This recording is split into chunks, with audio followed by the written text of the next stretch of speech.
Hello? Hello? Can y'all hear me? Hello? Hi. Hello. Hi guys. Hi guys. Hi. Welcome to the stream on a Saturday. Gotta love a good old Saturday, don't we?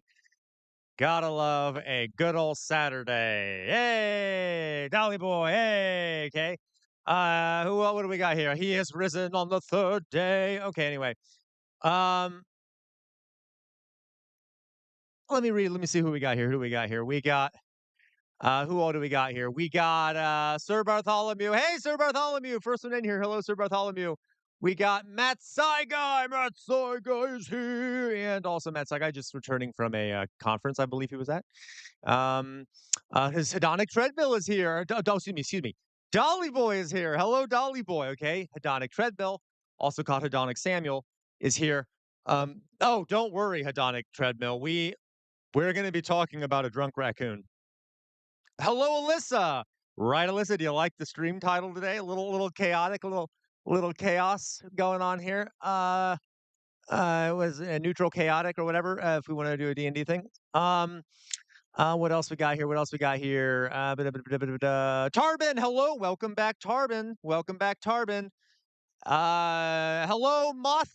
Moth. I'm gonna call you Moth. Hello, Moth.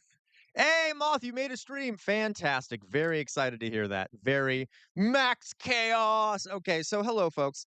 I first of all, because you know how I am. I view you all as I don't know. I disrespect all of you. So I'm eating eggs on top of spinach while we're eating, of course. So let the chaos continue. You can't really see.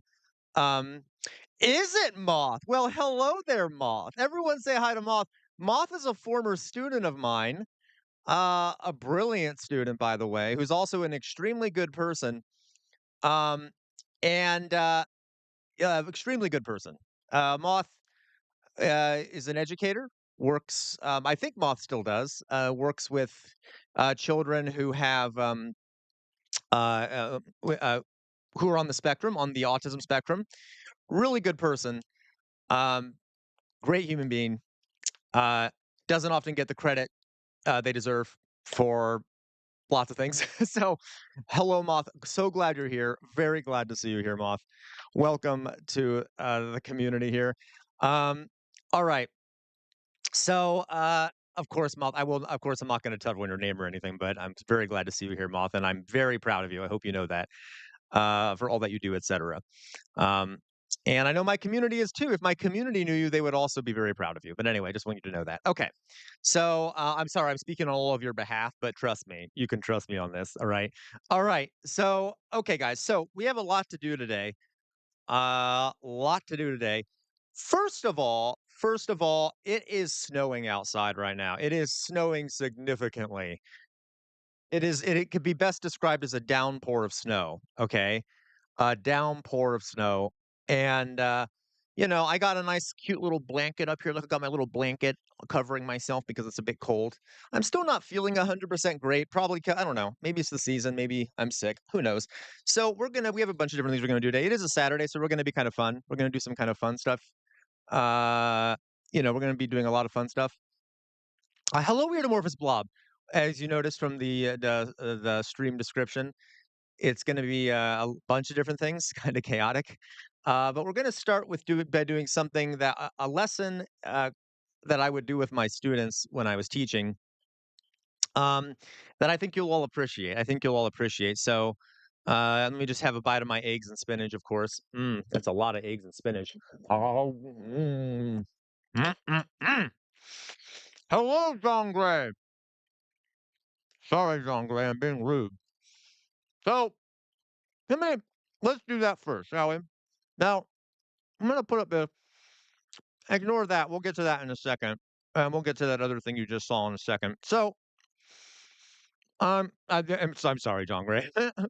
uh, so we well, first let me open this up. First of all, we are going to talk about drunk raccoon. But first, as always, because I'm a teacher and I'm a manipulative POS, you have to learn something first, or at least just have to watch something first. Whether you learn or not, I can't really force that to happen. Um, and it'll be very quick, very quick. So let me present this. So all right, let's play a game together, shall we? Let's play a game together. Now, you don't actually have to play the game.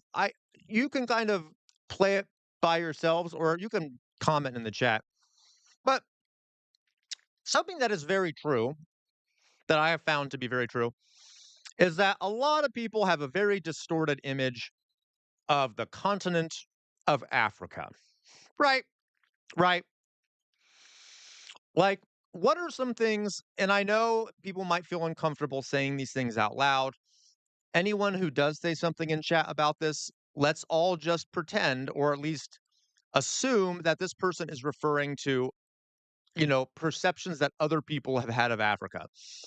What are some perceptions of Africa that you think are common, that are out there? What are some perceptions of Africa that we all think are common?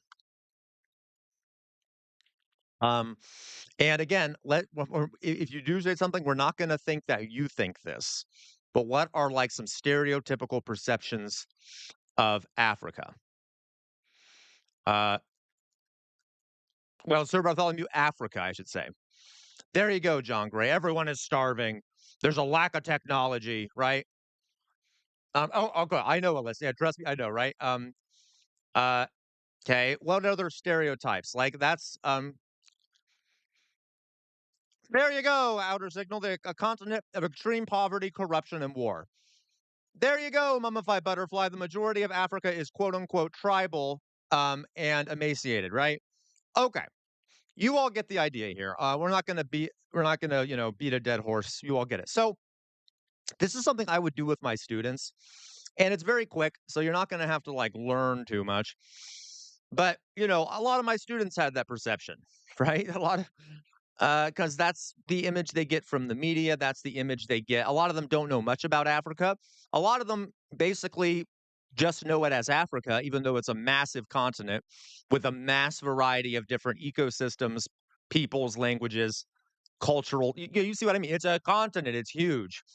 And it's kind of even weird to talk about Africa because there are multiple Africas, there are multiple cultures, countries. Okay. But for the sake of at least combating part of this stereotype, I would do this with my students. So on the screen in front of me, we have an image. Let's play a game. Let's play a game. This is the game. Africa or not Africa? This first image, what do we think? Is this an image of Africa or is this not an image from Africa? And you guys, if you want to, you can answer in the text. You don't. You're right. Isn't it weird, Dolly Boy? We never do the same with like Europe or Asia. Okay, it's always Africa. Okay, so mummified butterfly thinks Africa. And now, folks, there's a method to my madness here. So when I tell you the response, just wait. It's okay if you get it wrong or whatever. You'll see what I mean. All right. So you guys don't have to answer, but think in your heads, and try not to think about whether I'm trying to trick you or not, because you will lose if you do that.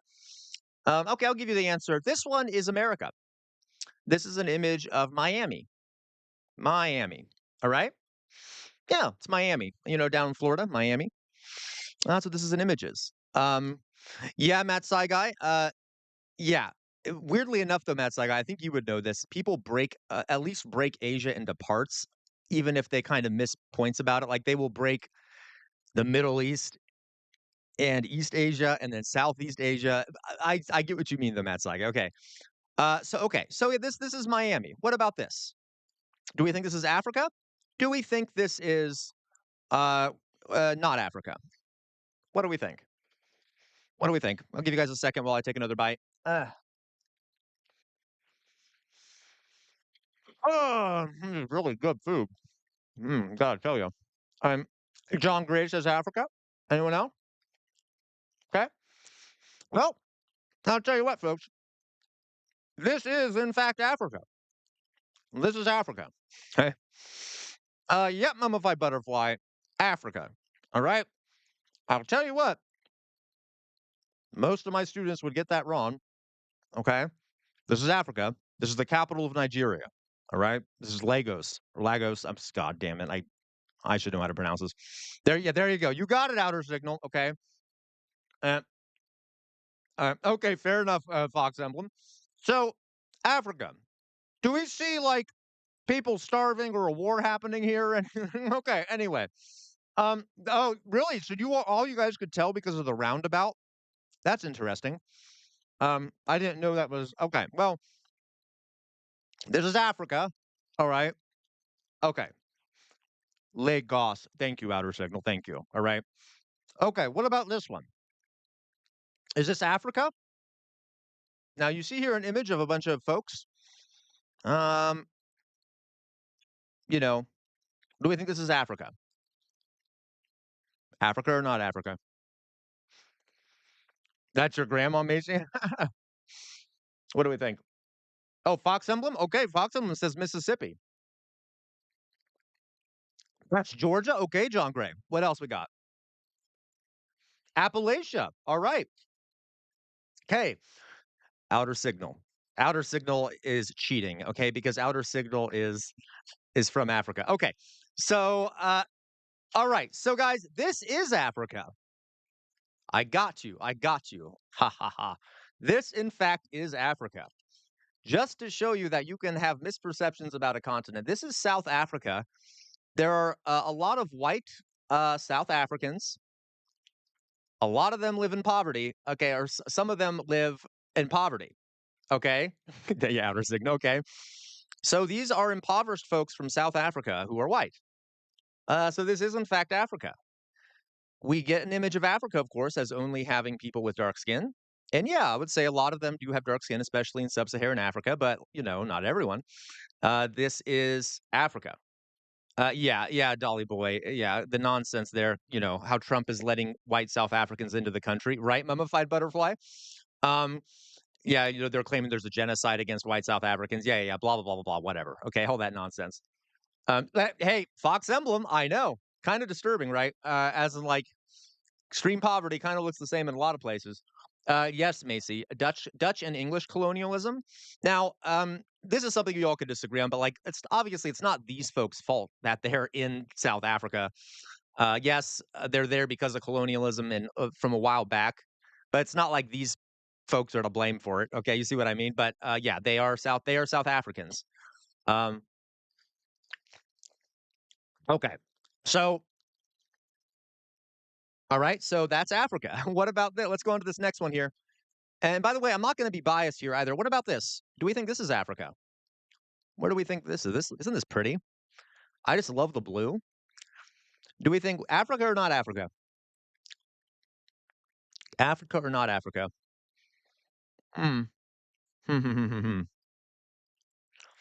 Africa, Matt Saigai. Okay. Isn't that pretty, Macy? I know, right? Isn't it gorgeous? Not Africa. Okay. Mummified butterfly. Uh, not Africa. All right. So this, Matt Saigai, I'm going to come back to you, Matt Saigai. If you were to guess if you think this is Africa, where in Africa do you think this is? If you were just to guess, where do you think in Africa this is? Just out of curiosity. Because you may know, Matt Saigai. Mummified butterfly. You're on the right track. Uh, you're on the right track there, Mummified butterfly. Okay. This is okay, fair, Matt Saigai. This is Morocco, which is in Africa. All right. You know it, Plant Sunshine? Fantastic. Okay. Um, this is Morocco. Uh, so this is in Africa. Very different sort of Mayflower Kid. I love it. Very different kind of place than like I mean, very different culture than like you would get in Southern Africa or Central Africa. Like very diverse continent. All right. But this is Morocco. So this is Africa. All right. Um, there you go, Plant Sunshine. All right. What about this? Africa or not Africa? Africa or not Africa? Ooh, ooh, ooh, ooh. Right. Ooh, what do we think? Africa or not Africa? I'm sorry. I'm giving people a moment to think while I eat this crap.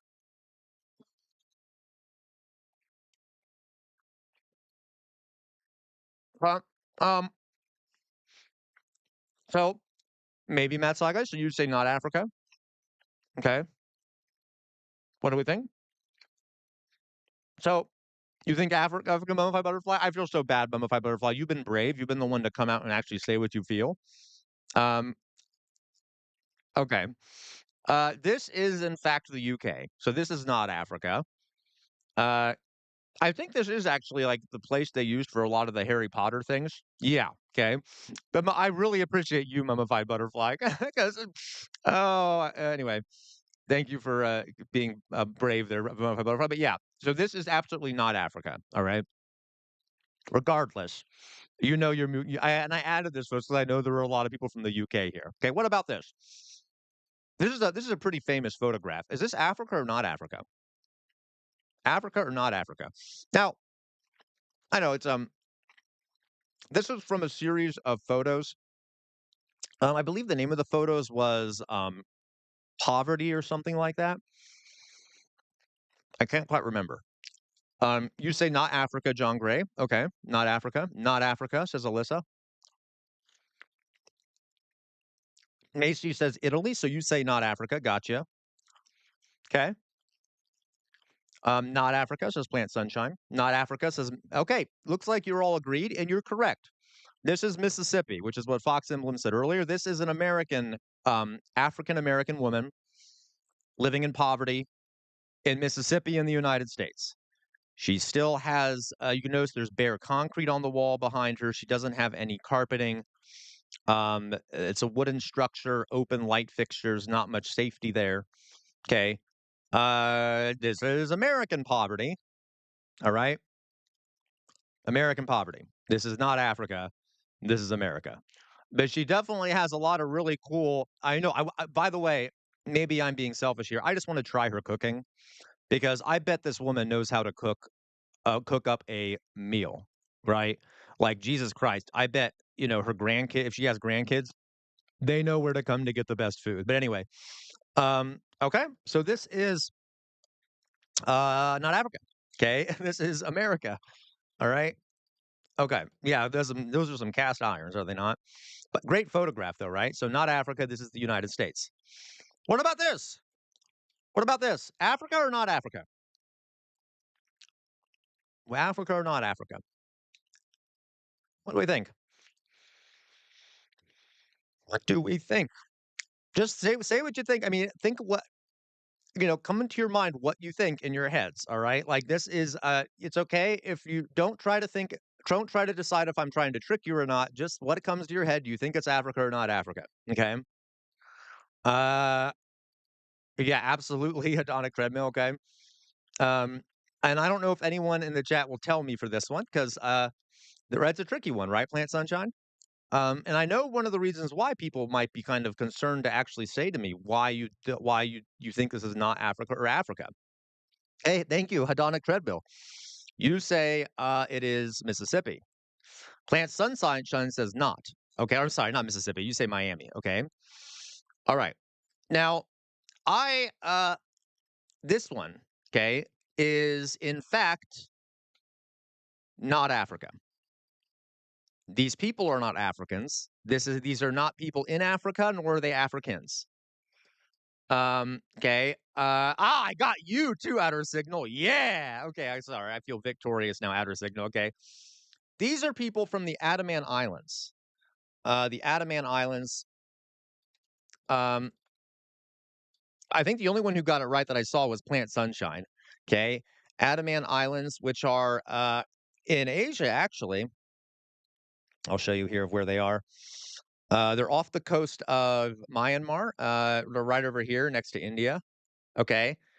They have dark skin. All right. They have dark skin. Africa is not the only place with people who are black, I will say. Okay. And Andaman, I'm sorry, not Adamant, Andaman. It's not the only place people who are black. All right. And I'm not saying that to be like the people who thought it was Africa. Okay. I'm just saying most of my students would always get that wrong because they saw that there were black folks doing like a tribal type thing, and they assumed, well, that's not the only place where that happens. Okay, so these are the Andaman Islands. All right. Okay. All right. Let's go to the next one here. I know. Isn't this fun? I'm enjoying this. I know. I personally am enjoying this. This. Okay. Let's go to the next one here. Africa or not Africa? Africa or not Africa? You'll see here that these are they're hauling um aid packages. These are aid packages for like food assistance for folks. Do we think this is Africa or not Africa? Okay. Africa or not Africa? What do we think?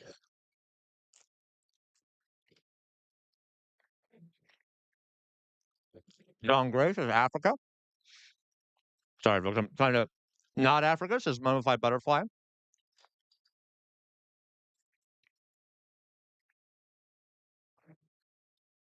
Excuse me. Okay. This is Africa. All right.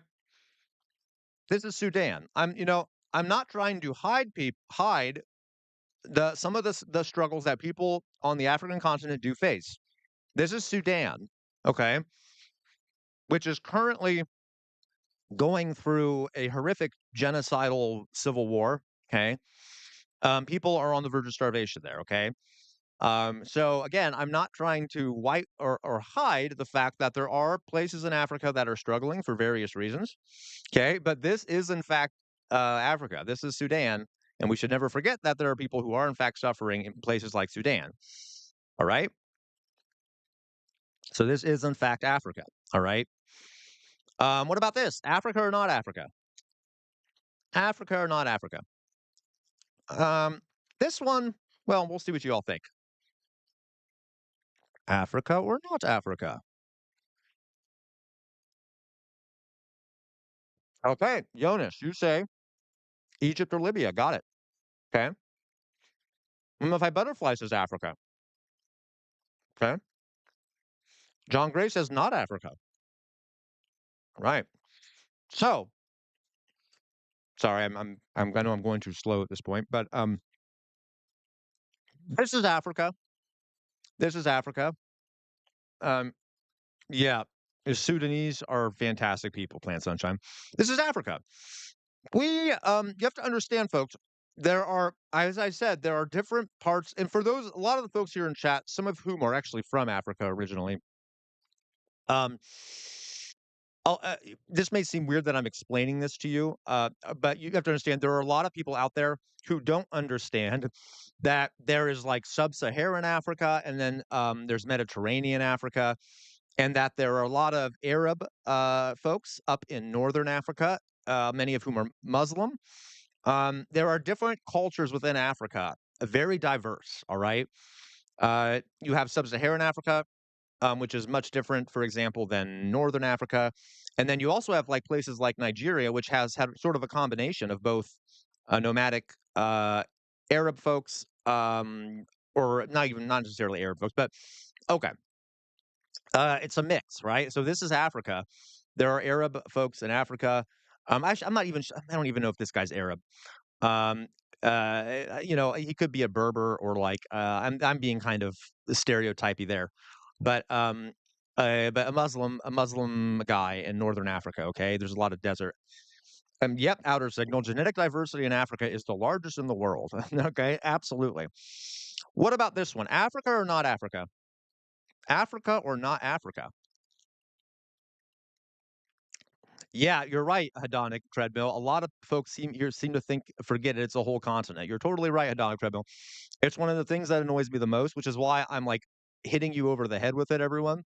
Because I used to do that with this with my students so that people understood that this was, I want people to kind of remind. Okay, we got lots of guesses of Africa, Africa, Africa, Africa, Africa, Africa. Okay, um, Africa. All right. Okay, we got lots of people guessing Africa. Uh, Jonas. Okay. You know what, Jonas? That's a fair point. I almost did a Caribbean pick. Okay, this is Africa. This is Nigeria. By the way, for the people out there, I think I've said this before on stream. Nigerian migrants to the United States has some of the highest educational attainment of any minority group in the United States at all. I mean, they have even more than like quote unquote white Americans.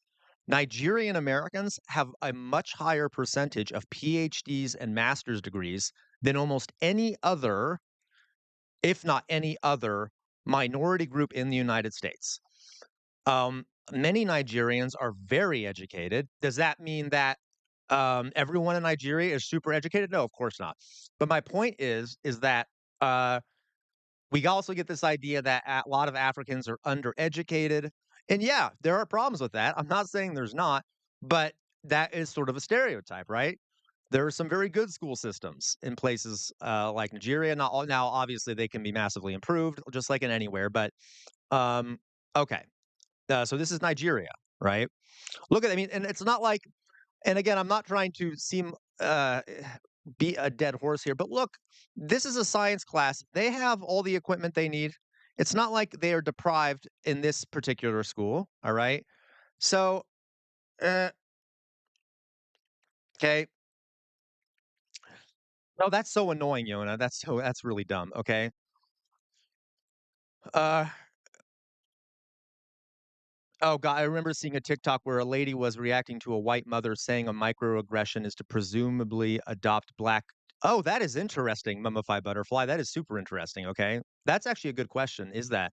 Um, I mean, if you're like, I'm going to adopt an African child because you think they're all suffering and need your help, that might be a bit of a microaggression. It's kind of an assumption.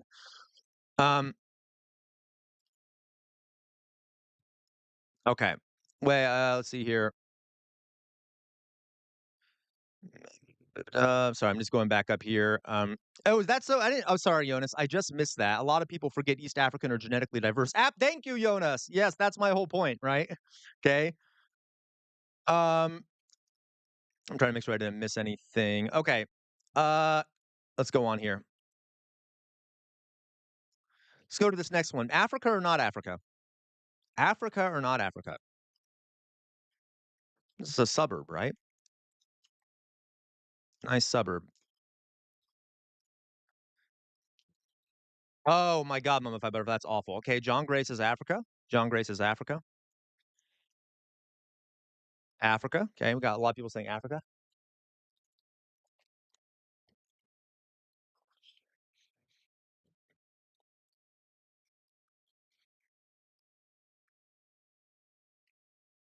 Right, what do we think? So this is Africa. Okay, I know I haven't had any non-African pictures recently, but this is a suburb. This is a suburb in Africa. It looks an awful lot like this, doesn't it? I mean, obviously these are a bit different. There's a bit, a different structure, but like generally, this looks like um this looks like a suburb, does it not? It looks like a suburb that you would see in the United States, in a lot of ways. Now, okay. you know what, John Gray, I agree. I actually think this looks better as like a suburb. I think this looks better than the ones in America look. These look like dystopian hellscapes to me. Dystopian hellscape. Everything looks the same. This at least has a little charm, and that's my opinion. Okay. This is uh this is Nigeria. I have a lot of images of Nigeria as what is going on here in chat? Let's see here. I've been doing some research on Nigeria, as Outer Signal knows. So I was looking at pictures of Nigeria. Um, okay. Harmless Monkey, hello. Uh, Harmless Monkey, hello. I'm not sure. What are you referring to? I think you misunderstood Matt Saigai, Harmless Monkey. He was talking about a photo. But okay. Welcome, Harmless Monkey. Please stay around. Okay. Uh, all right. Yeah. I think maybe Harmless Monkey is behind in the stream. Okay. Anyway. All right. So that's it. That's it. Those are the pictures. All right. We'll see if Harmless Monkey's actually harmless when they catch up with the stream. Okay. So probably the rich side of Africa. If you visit Kenya, there are areas that look similar to the EU suburbs. Yeah. Yeah. Oh no, absolutely. Oh, I know, Jonas. And one of the problems with this presentation, folks, is it doesn't show some of the, the poverty. Like I don't have any images of like the death and destruction occurring in the Congo, in the Eastern Congo, etc. But that's sort of my point here is I'm trying to counter the standard narrative, right? The standard narrative that is all that Africa is violence, war, suffering, death. Okay.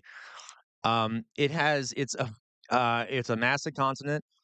Um, and you're right, Jonas. That middle class community was probably a wealthier community, but that's kind of my point. Is that we shouldn't completely generalize on these things. If anyone knows, she wrote a really famous book. She's a Nigerian author. I've read like two of her books. Oh my God, what I can't remember her name.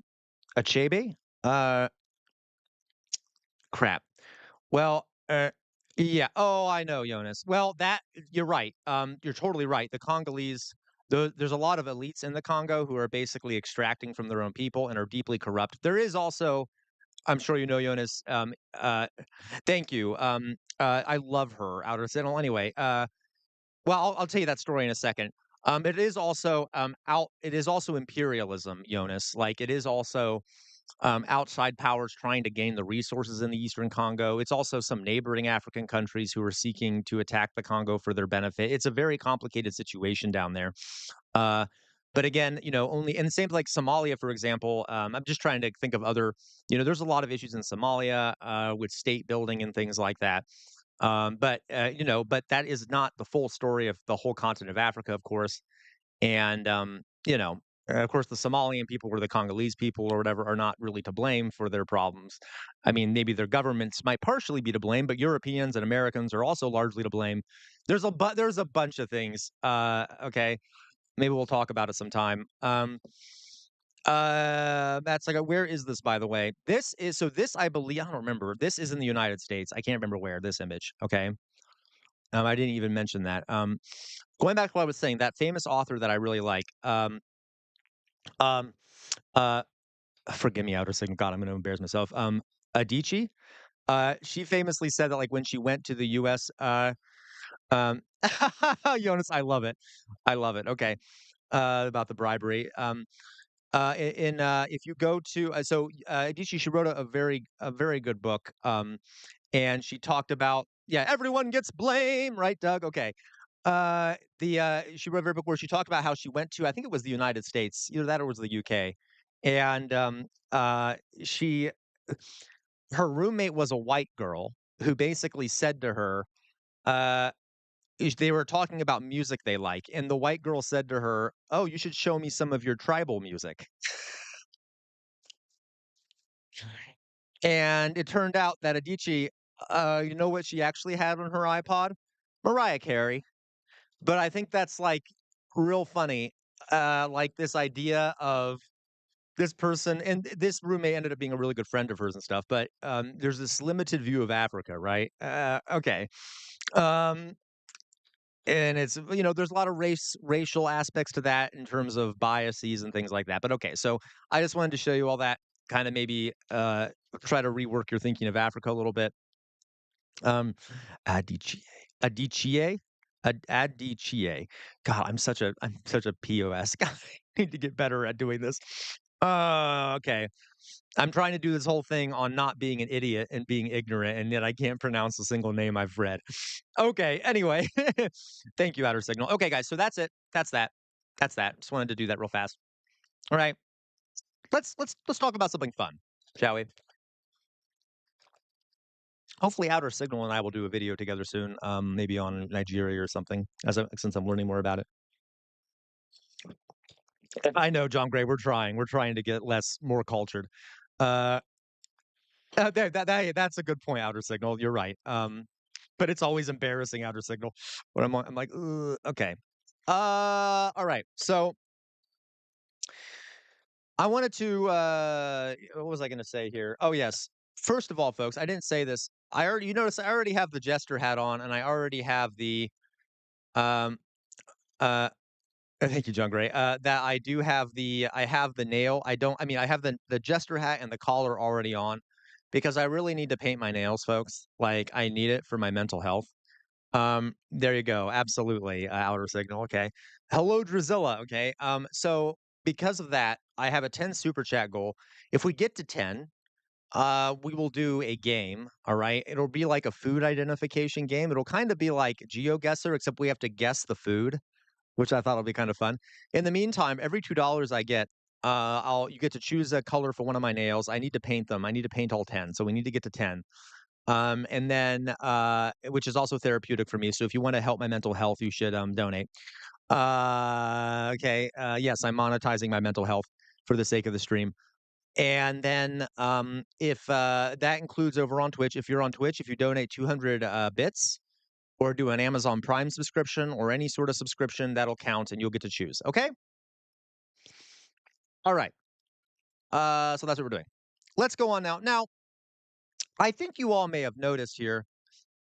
I think you all may have noticed the name Now, of this if chat. this was you or me, we'd probably be under Oh arrest for no, don't breaking. worry. Oh, I wish Drusilla, but just for the sake, because why not? It's Saturday, and because I don't want to lie to you about there being a drunk raccoon. There is a drunk raccoon. This was news from I believe today or yesterday. Made me laugh my ass off. I don't know why. So let's just listen to this. We'll talk about it. This was a story of a raccoon who broke into a liquor store. Not even a joke, by the way. It broke into a liquor store, and it seemed to have a grand old time. So let's just watch.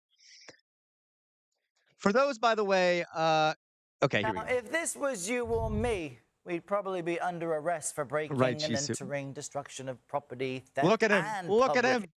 Look at him. He's so drunk. Oh my God, he's drunk. intoxication. However, the prime suspect in this case is a raccoon. We have to see the pictures to believe it, and you're looking at evidence right now.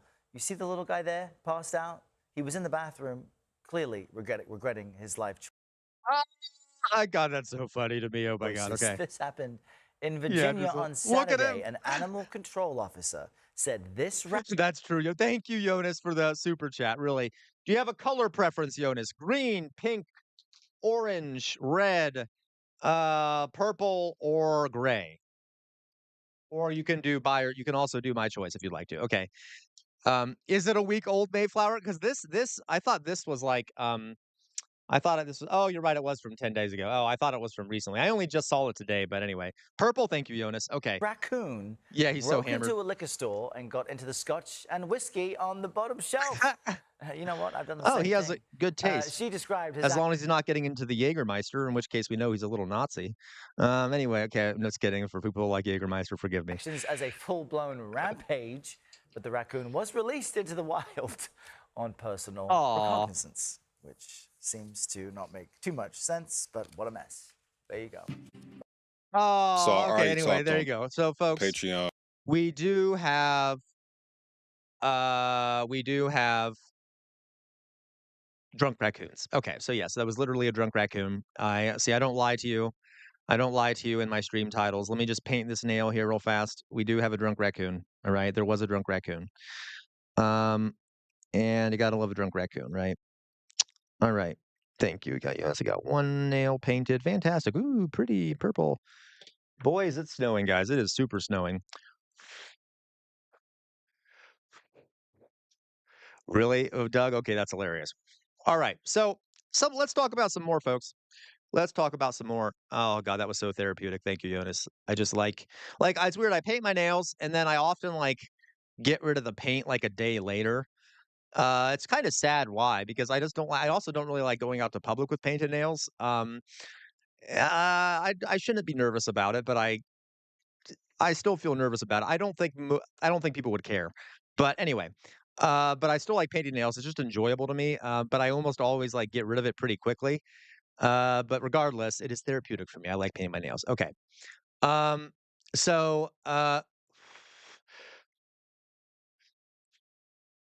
right. So I just painted on stream in front of, the whole online world. Okay. Uh okay, guys. So a few other things here.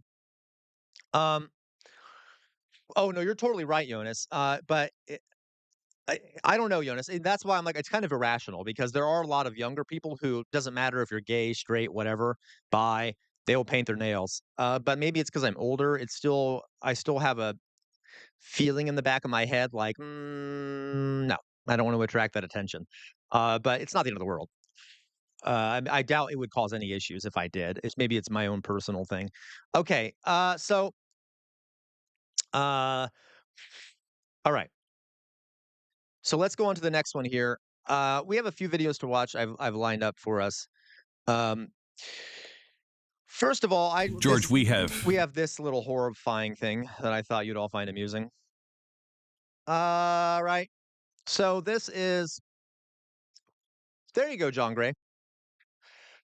I used to be a punk John Gray before I was out of the closet, and I used to paint my nails black.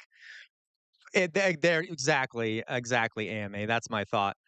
Um, no, I'm not scared of someone calling me gay, Antifa. I'm scared of being harassed.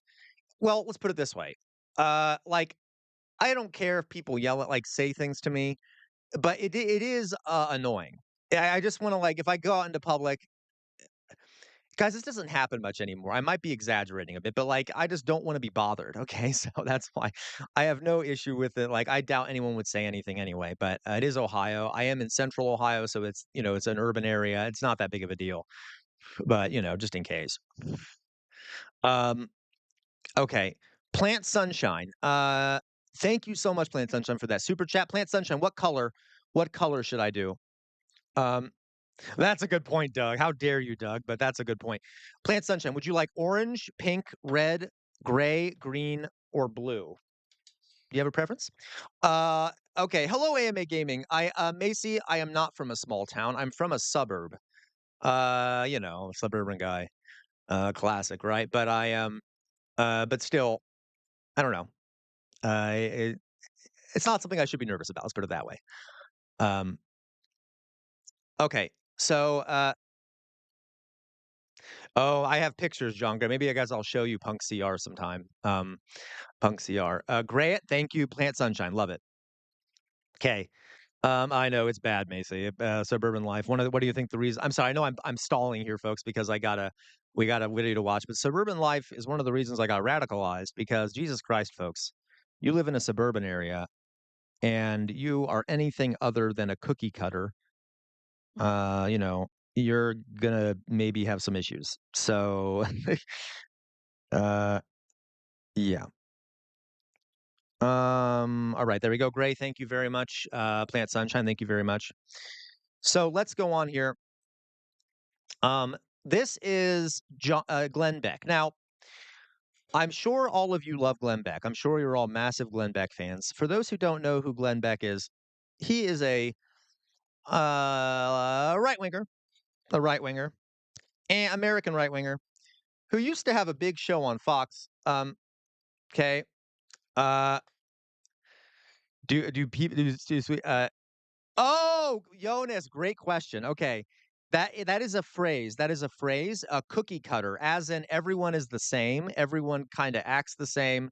Everyone is supposed to be um like is supposed to act in certain ways. The houses look the same. Cookie cutter as in like a standard way of doing things. Antifa, my school must have been super woke. Why is that, Doug? I went to a Catholic high school, Doug. So it was not super woke at all. That's partially why I still have a slight bit of nervousness about these things, perhaps. But I'm sure public school would be more open. Okay. I do occasionally wear nails polish out in public, just not that often. Um, okay. I just need to get over it. I need to get over it because I know it's not that big of an issue anymore. Okay, guys. So Glenn Beck, right winger, kind of lunatic. Yeah, there you go, Macy Schroeder, Vivarium, a great horror movie, guys. If you want a horror movie about living in the suburbs, watch Vivarium, okay, or Vivarium. All right. So, um, this is Glenn Beck. Glenn Beck is a right winger from America. Have I mentioned this? He used to be on Fox News. He talked about some pretty crazy things. And this he has now created. I'm not sure if he did it himself or with some other company. An AI founding fathers. So, like, for example, an AI George Washington, an AI Thomas Jefferson, an AI James Madison. I don't know if they have a James Madison. And you can have conversations with these AI versions of the American founding fathers. Okay. Uh, and he's doing a segment in this clip where he's talking to an AI generated George Washington. And it is messed up. Okay, okay. It's just the hell we're going into. So I thought you'd find this amusing. For those who don't know, George Washington was the first president of the United States. He was a slave owner. He did some good things, but still was a slave owner. As a matter of fact, he had his mouth. He had rotten teeth in a jaw, so he had a jaw that was wooden, or not wooden. I'm sorry. He had a metal jaw or an ivory jaw. I can't remember the material example. And in the teeth that he put into that fake jaw were the teeth of enslaved people, horses, donkeys, and things like that. So that he could have a mouth that at least partially functioned. But isn't that creepy? Anyway, he also was a revolutionary. He helped found the United States. He did some cool things. Regardless, I don't understand the right wing obsession with George Washington. He's sort of part of the founding myth, okay? But all right. Programmed a lot of information and given you a lot of Look at him. information. There he is. There's AI George Washington. I'm really glad, speaking of this, they also have him wearing like a regular person shirt. He's like buff. He's very buff. He still has like the hair thing going. By the way, George Washington did not have hair like this. He had a wig because that's what most men at the time did. It was considered hyper masculine to have like a wig, a powdered wig that looked like this. His hair didn't actually look like that. Anyway, they make it look like it's natural, that his hair was naturally that way. And he's just sitting here and you can talk to him on the podcast. Okay, here we go. What's going on in today's America. Based on your writings and the writings of the rest of the founders, what is it that you feel is the biggest problem or where we should start to fix things? If I may speak plainly. I'm already annoyed. My countrymen, the greatest danger to our republic lies not in foreign arms or political faction, but in the decay... May I just interrupt you for a second? Could you just dumb it down just a little bit? Okay. It's not that remember we were talking yesterday about illiteracy? It's not that perfectly reflective of the problem we have in America. Can you just dumb it down a little bit, says Glenn Beck. And by the way, you're going to see here that when he says dumb it down, he means give the narrative I want you to give. And obviously this is all constructed because it's AI. But okay. Because I'll do my history bit here in a second. I do have 29 points, and they're all referenced to exactly what we said in the past. This, just there you go, speak Dolly in boy. Today's language. Okay, I get it. Let me speak to Americans. If I'm honest... It's so ridiculous. Okay, here we go. America's biggest problem isn't political or economic. It's all moral. Is it? That's America's biggest problem is moral. Okay, well, you know what? That is partially true. We have a big issue with morals. What is moral and not moral? I would not say that's the big problem, though, right? Okay, Drusilla, where this is going, okay? Coming from okay, you know what? I'll wait. I haven't seen this part of it. Thank you, Dolly Boy. That's what I was going to say. Coming from the former slave owner, kind of a funny thing for him to say, and very reflective of moral... Okay, let's go on. You've drifted from the virtues that make liberty possible in the first place. Freedom.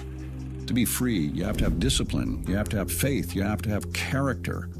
And if you don't have any of those things, laws can't stop anything, and they mean little. Government turns either weak or oppressive. You have grown skeptical of truth. You're reckless with... So, admittedly, he's saying some things that I actually do agree with, okay, that George Washington would have agreed with. Now, obviously, he was a slave owner stuff. But, of course, they had to add the faith thing in there. But, all right, they're also not talking about anything economic, right? Anything economic, which is, all right. Debt. You're comfortable blaming instead of building anything. And in my time, we understood that self-governance begins with self-control. Do you even recognize what self-control is? Public virtue matters more than public opinion. You keep electing these people, expecting things to change, but you haven't changed. The fix Okay, there it is. I'm like, this doesn't sound bad. And then now he's blaming the voters. He's saying, you keep electing people who you expect to change things, but you yourself is the one who needs to change. It's not the fault of the politicians or the corporations or any of those people at the top. It's your fault. That's what I was waiting for. I was waiting for it to be turned into this is the fault of the average American, right? Yeah, we have a big issue with morality in this problem in this country, right? I got to tell you, we do. But we also have that has been created by massive wealth inequality and other things like that. So, of course, let's not blame the wealthy and the elites. There you go. Exactly, Jonas. Jonas, you said it better than I could. The elites are using tools to create public opinions that dismiss what's morally right. Yes, or framing it in a way that makes it seem like it's morally right and it's just lies. Okay.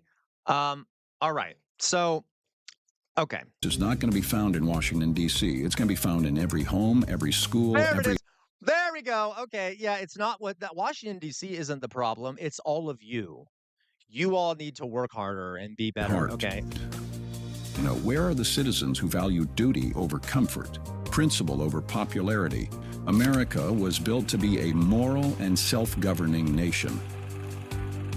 No, it wasn't. I'm sorry. That is okay. Forgive me, fellow Americans. My fellow Americans. I do hope we know at this point that America was not necessarily built to be a moral nation. All right. I mean that as in we were a settler colonial project, okay, who had slaves. Now, yes, we were built to be self-governing. That is true. I know I sound super anti-American here. Yeah, there are parts of America, like just like with every country, there are parts that were good ideas. Um, we were built to be a self-governing and moral nation, says the slave owner. Okay. Uh, all right. I am sorry. That is just gross to me. This is propaganda. It's only that foundation that will still save her.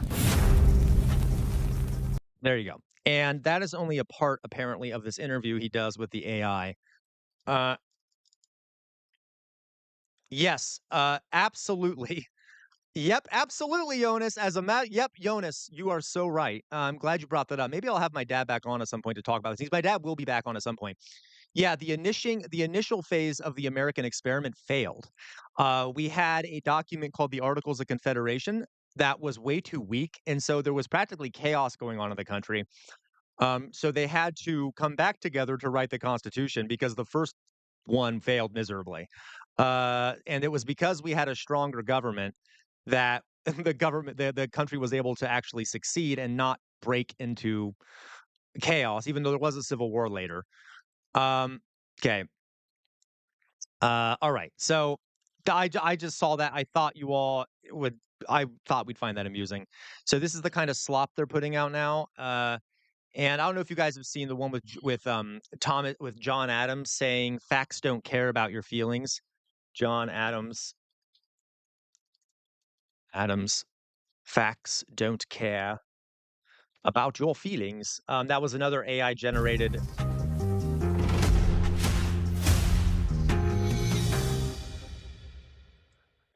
All right, let's see here. Have you ever watched a sports game and Oops, shut up. many shut up, people Shut up. Shut up. There you go. Okay. He also did a here is this it? So this is from the White House. The White House has been using these AIs too. You can actually go into the White House and there's like a wall of AIs now apparently that has like a QR code and you can so this is the John Adam one. This is, by the way, was made in participation with PragerU. Oh God, the music. I am John Adams. Now, luckily, John Adams not pro-slavery, or at least not an advocate for slavery. He was kind of a cool guy. He was more innocent in some ways. Now, he did do some things that were unpleasant, but at least he wasn't a slave owner. Blunt, stubborn, and the indispensable voice for independence in the Continental Congress.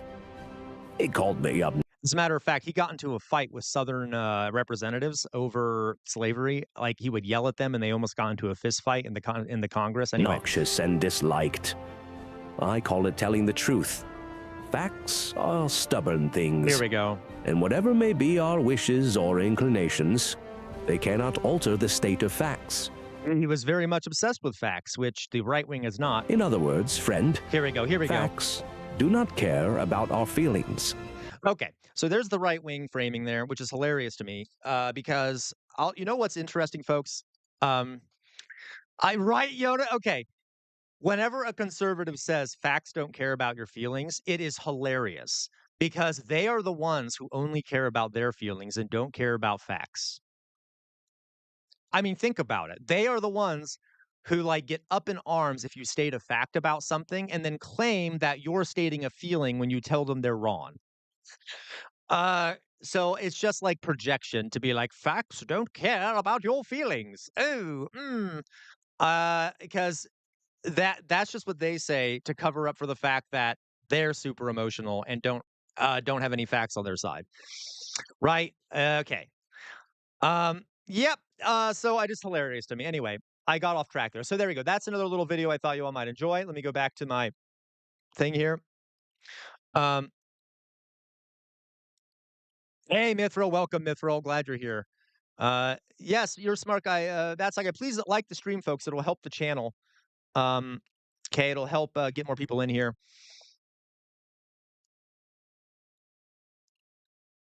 All right, so I'm gonna go. Where did I put reacts? Okay. So another thing here. Where did I find this? We talked about that one. This is the other So one. I already talked Thank on you so Patreon. much, Matt Saigai. Really, thank you for the chat. Matt Saigai, what color should I paint my next nail based off your donation, Matt Saigai? What color do you want? Purple, pink, green, orange, red, gray. We already got a gray and a purple. But they feel like it's a fact, and therefore they're fact. Exactly. It's hilarious to me. Okay. All right. I found this video, and I don't So know about this creator. I don't know much about him, but I started watching it, and I wanted to see the rest of it with you. So this guy was a content creator. Thank you, Matt Saigai. Was a content creator on YouTube.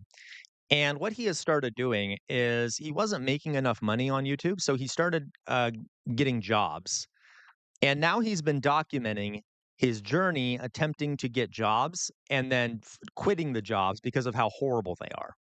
All right. I know it's a Saturday. It's supposed to be fun stream, but thought we could talk a little bit about this. See if anyone in chat has had similar experiences to this guy. So let's just hear what he's experienced and why he's having trouble wanting to keep any of his jobs that he's been getting. I'm sure we will all relate deeply to this. Fun little kind of thing to discuss, don't we think? So let's hear what he says. Okay. By the way, folks, I don't have many more videos planned. Please, if you want me to react to something, join our Discord community, put it in the Reacts channel, and then after this, I will go look at it. There was also, who was it? Someone sent me something about ASL in the Trump administration. I believe it was, they're here. I saw them earlier. Oh, what's their name? I'm having a mind blank. Not Bartholomew. It was Marlo. Are you here, Marlo? We'll also talk about that here in a second. But please put things in the Reacts channel if you'd like me to react to them here in a second on stream. And there are other things in there that I could react to, okay? Sorry, I'm trying to fix this nail. All right, guys, so let's watch what he has to say about this. And if it's not good, we'll just I stop already it. talked on Patreon at length about quitting my job recently, but I've actually quit. By the way, I probably shouldn't say this. It's not an After Dark stream. Never mind. 2 jobs in the past couple of years. In both instances, Would someone say it for me about this guy? Would someone say it for me so I don't look like how dare you, J-Mac? So I don't just sound like I'm a degenerate all the time. It has to do with this guy and what he looks like. I'm just saying it's a positive thing. Okay, I'm just saying.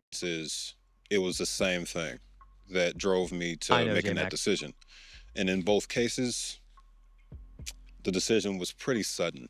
Not reckless, though. Like, there's a difference. I think a lot of people characterize the decision to quit your job as reckless and irresponsible, of course, depending on your circumstances. Thank you, Dolly Boy. He's hot. Thank you. That's all I needed. Thank you, Dolly Boy. Thank you, Dolly Boy. Always coming in clutch. Oh, thank you, God. I needed someone to say it. You have to understand, I have trouble controlling myself, folks. I needed someone to say it so I didn't have to. He's so attractive. Well, now I am saying it. Okay, moving on. In both cases, I had YouTube to fall back on, right? I was wildly successful out the gate last year, and it made Priscilla, me don't you think look at me that, that way. this would continue on forever. Of course, that wasn't the case. It was irregular, it was unstable, like content creation typically is. And I learned what failure feels like. Oh, Jonas, I never said that, Jonas. What do you mean, Jonas? I mean, I was thinking it, but I never said it, Jonas. So don't you dare say that, okay? And Dolly Boy, yeah, there you go, Dolly Boy. It's that. I'm not even going to say that out loud, Dolly Boy, but people could read it in the chat. Okay. Anyway. What subpar delivery and expectations feels like, how it works relating with sponsors and dealing with the pressures of having fans, having subscribers, having people waiting for you to release things, disappointing people, having their expectations not match your agenda or what you want to talk about, what you think is Okay. He important. gets to the job stuff. You'll hear. And also I'm not sure where it starts, so forgive me. He starts talking about his the jobs. comfort that comes along with being successful immediately out the gate and never experiencing what it feels like to have to kind of figure out how to be successful on this platform. Okay, we get it. What about your jobs, buddy? The main point of today's video is what jobs do to you. The pressure cooker that they put you inside of. Oh my God. I love that phrase. That is a good way of just describing it, isn't it? And what effect that has on you over time. I've always been a very prideful person, a very creative person. Oh, he's so and I've honest, always too. put my self-actualization at the top of the list of priorities at all times. Throughout my corporate career, I had guys, job is that after really, job after job. God, though, is that really selfish? I'm not saying, okay. I mean, it might be selfish, but like, shouldn't we put our happiness and stuff at the top? I mean, obviously, as long as we're not hurting other people in the meantime. You see what I mean? Okay. In marketing agencies, specifically as a programmatic advertising expert. I didn't start that way. I started with general ad operations and it got specialized over time.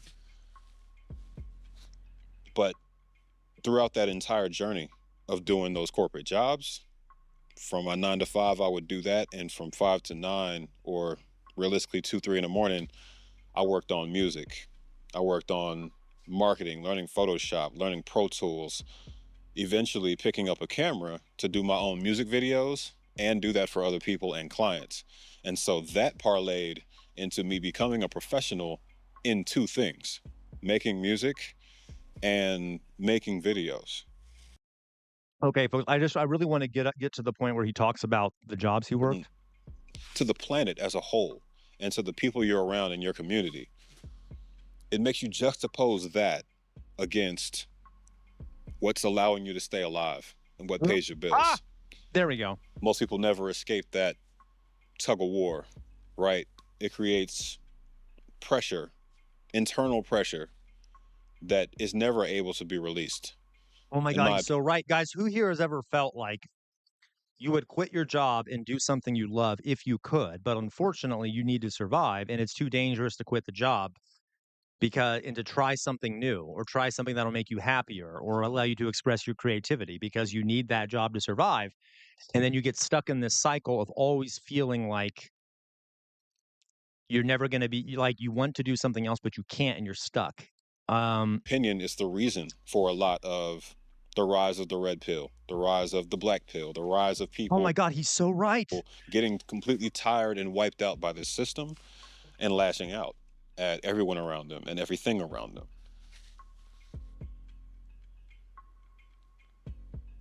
I think there are people who find a healthy balance with day jobs, with absolutely, America, Mithril. That's what that is what capital wants. That is what the capital owners want. They want us to be cogs in a machine. Yeah. Well, Bad Saga, that's great, right? Yeah, like some people are able to find what they're happy at, but I would say, yeah, Macy. Oh, it was you, Macy. Okay, yes, Macy, you sent it. Fantastic. Find a healthy balance with day jobs, with corporate America, with companies that exist for nothing but to feed investors, Oh my Marketing god. agencies exist for no reason Oh my god, he's hot and he's smart. Oh my god. other than to Okay, sorry, I'm calm. make other companies money and to report week after week. This is how we did last week. These are the metrics that we Got you, improved Massaga. on or didn't improve on, and here's why. And hey, client, please don't fire us. We tried our best, even though the numbers dipped a little bit this week or they don't look as strong as last year. Every week that I had to report that You're shit, right, G-Suit. I'm all I sorry. could think to myself was, this does not matter. None of it matters. Yeah. I could work in marketing agencies for the rest of my life. I can go back to that job anytime I want. So let's start there. But even if I worked there for 30 more years, what have I done in all those decades of working for somebody else to build somebody else's dream Oh my god. and being undercompensated in the process? What have I done to fuel myself? And what disservice am I doing to myself and to my dreams to give you all of my time every day and not Yeah. So that's right. We work God, he knows what he's talking about. So like we work so much, folks. We like work the majority of our lives. I don't know if it's the majority. I think we might sleep more than we work. I'm not quite sure, but I know. Forgive me, folks. I will shut up now. I will shut up now. Okay. Okay. About his looks, but regardless, it like we spend so much time doing it, and for what, right? Like we're not. It's for somebody else. Someone else is profiting off of us. We're just doing it to survive. Like we're not being it. We're not able to self fulfill. Just kind of slaving away for some corporate master of ours or whatever.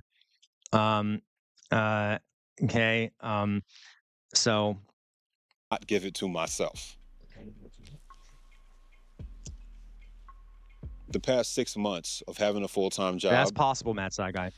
But like Matt Saigai, also people don't have the opportunity to see, to try out things that will see what gives them purpose in life, right? Like you need to be able to try things, but if you get stuck into a job, you need to survive. You don't really have an opportunity to go try other things. You know what I mean? But I agree with you also. Yep, the peasant mindset, John Gray. But like it's also a forced mindset. Like you can't work, sleep, work some more. Yeah, John Gray, and it's like forced upon a lot of people. Um, and I got to tell you, folks, like I worked like a regular job before all this and stuff. I have a lot more freedom now, but there's a cost to that freedom. I am not making much money at all. Okay. I am much happier, but at the same time, I'm not going to be able to, like, you see what I mean? Like, so there is a lot of pressure to go back into that system, even if you're able to get out of it. Okay. Yeah. Americans are lucky if they even get 3 paid weeks off. Um, Okay. There you go, hedonic Samuel. And that's like, and some people do enjoy their jobs, right? And I think jobs like being a chef, hedonic Samuel, like that is, I've known chefs who love their work and things like that. But for a lot of people, okay, but you see what I'm saying. For some people, they like their jobs, but a lot of folks really don't, and they can't really escape it. for a while there, it was a decent balance. I was able to put out my videos and make way. Oh my God, yeah, that's something else, hedonic Samuel. So, folks, like even if you raise up in a company, like become a head chef, become a manager. A lot of times when that happens, you're suddenly expected to do more.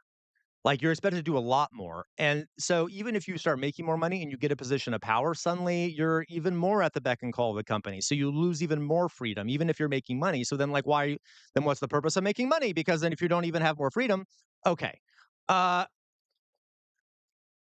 yeah. That totally, Jonas. That's also a good point. Like you don't even have to like the job. Like even if you don't like the job, but it's good work-life balance, hey, you can probably get through it. You see what I mean? But there is none of that. At least not in the United States, there's not. Waves on the YouTube platform while having a job and everything felt okay. But then my job overstepped. Something about marketing agencies. They have this thing called allocations, where a certain percentage of your time is supposed to be assigned to each account you're on, right? I was on a bunch of major accounts.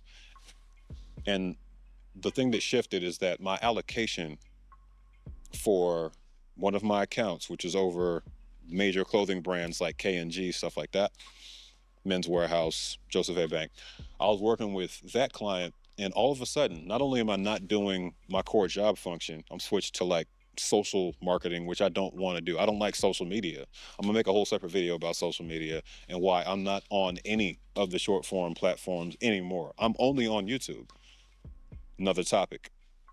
But all of a sudden, this account that's supposed to take up 45 to 50% of my time is taking over all of my time. And anybody who's worked at marketing agencies will let you know It sounds like he's a contractor, so he probably even has a little more independence than like someone who's an actual direct employee. I don't know if he's a contractor, but he sounds like he may be. that's how things work. They dominate your time and they don't care. It's like college when a professor gives you homework to the point where it's like, I have other classes, right? That is what I was going through. And I was being trained on things, being taught how to do things, and then like 15 minutes later, it's like, oh, by the way, we need you to send this to the client in 15 minutes. The thing we just taught you how to do. And it's, look, I'm a fast learner, but I've also made a lot of mistakes in my corporate career, and I've learned over job after job after He needs to become a Marxist. That's what he needs. job to take my time when I'm learning how to do something, get the fundamentals strong, and then perform. And for them to pressure me like that, leading into Black Friday, no less, to crank out these ad campaigns just because they didn't have anybody else, not tell me that they were putting me on this account in the first place, just slide me onto it, knowing how much work it was going to be and knowing how much of a shakeup. Yep, and we all so John Gray, you said that very well. John Gray says this is the problem with capitalism. There will always be someone profiting off our labor, and it's truly down to the individual capitalists if they want to be good to the workers. And as you know, John Gray, there's every incentive for the capitalist owners to not be good to their workers because the incentive is profit. It is literally, it's not even really a moral failing on their part. It is logical that they would want profit because they need to constantly expand in order to survive against other businesses. So the whole system is set up to promote greed. You need greed to be the best capitalist. You need to exploit your employees. It is an insane system, and I totally agree, Jonas. Jonas says all countries in the world should copy Germany's employee laws. I agree. So in Germany, folks, um, unions have seats on corporate boards. Okay. So, for example, like if, like, I'll say you're a car company or something, part of the corporate governing board has to be employees or representatives of the union. What that does is it means there's practically no strikes in Germany. You know why? Because the union always has access to the records of the corporate entity, so they can always see where the money's going. They always know if they're being exploited, if the money is being siphoned more to the CEO or whatever, and it makes it really hard to put one over on German workers. The fact that they're part of the governing boards, so that something like that would be good. Now that is a step, that is a good step, right? There's still issues, still big issues, but that is a good step. Like I wish we had something like that. That'd be nice. Of course, we have very weak labor unions in the United States. Yeah, I agree. The fiduciary imperative needs to be removed. But like, even if it is Mithril, like the fiduciary imperative is sort of built into the system. Even though there's a legal fiduciary imperative. Sorry, folks. For those who don't know what we're talking about, like for example, in the United States, it is actually against the law for most corporations to not just look after their profits. Okay, it's like written into the law. But honestly, that was even if it was removed from the law, that would still be their imperative, right? Because that's how the system works. So okay, it's anyway, it automatically creates this us versus them, the capital versus the employees, because the employees are just numbers on a spreadsheet for the capitalist to consider when trying to generate profit. Okay. Um, It was going to be to my routine is unfair, inappropriate, unacceptable, and grounds for me to reconsider my position here. You fundamentally change the nature of my job, the job I interviewed for, and then you apply so much pressure to the point where I essentially have to start doing overtime for free. Guys, who has experienced that? Like when you, let's say you're off work and you have a cell phone and your boss calls you and tries to pressure you into coming in because someone didn't come to their shift. And you want to say no, and you may say no, but you also know that if you don't, It'll decrease the likelihood of you getting a promotion or a raise, because you know that they take those things into account. Even though it is like not part of your job description, even though you have full right to say no, they will include that in measuring whether or not you're a committed employee enough to get a raise or to get a higher position, right? Or like you might have to go do a bunch of extra work in order to that you're not paid for in order to get that higher up position and make more money. So okay. And that's all salaries are. They're a carrot on a stick to make sure you perform beyond what you're getting paid for. Oh my God, he's so right. Jobs know better. They have whole teams of people that help construct these policies. Unlimited PTO is a scam designed to psychologically manipulate you into taking less PTO. Because if it's infinite, but they have to approve it, is it really infinite? No. And they know that. Mhm. And studies have shown that people take less PTO when it's unlimited. That's why it's being rolled out so often. I didn't know that, but that's not surprising to me at all. Similar with the rest of these tactics, the rest of the things they roll out in the guise of being a employee first or family first company. Don't buy into any of it. Family first company, does such a thing exist? I mean, unless it's like a small company that is literally run by a family or I think small businesses can be better about these things just because 'cause they're more, yeah, oh, yep, it is, Doug. Yep, it is. Mhm. Companies exist to view you as a unit of economic benefit, for lack of a better word. Yeah. I Yep. needed to reclaim my God, he's like Karl Marx. He doesn't even know it, but he's like Karl Marx. time. I needed my time back. He's gonna be like, "There's a labor theory of value, and the bourgeoisie need to be overthrown by the proletariat, and we need a revolution, and all things need to be owned in common. We need to seize the means of production." Like, he's gonna start okay.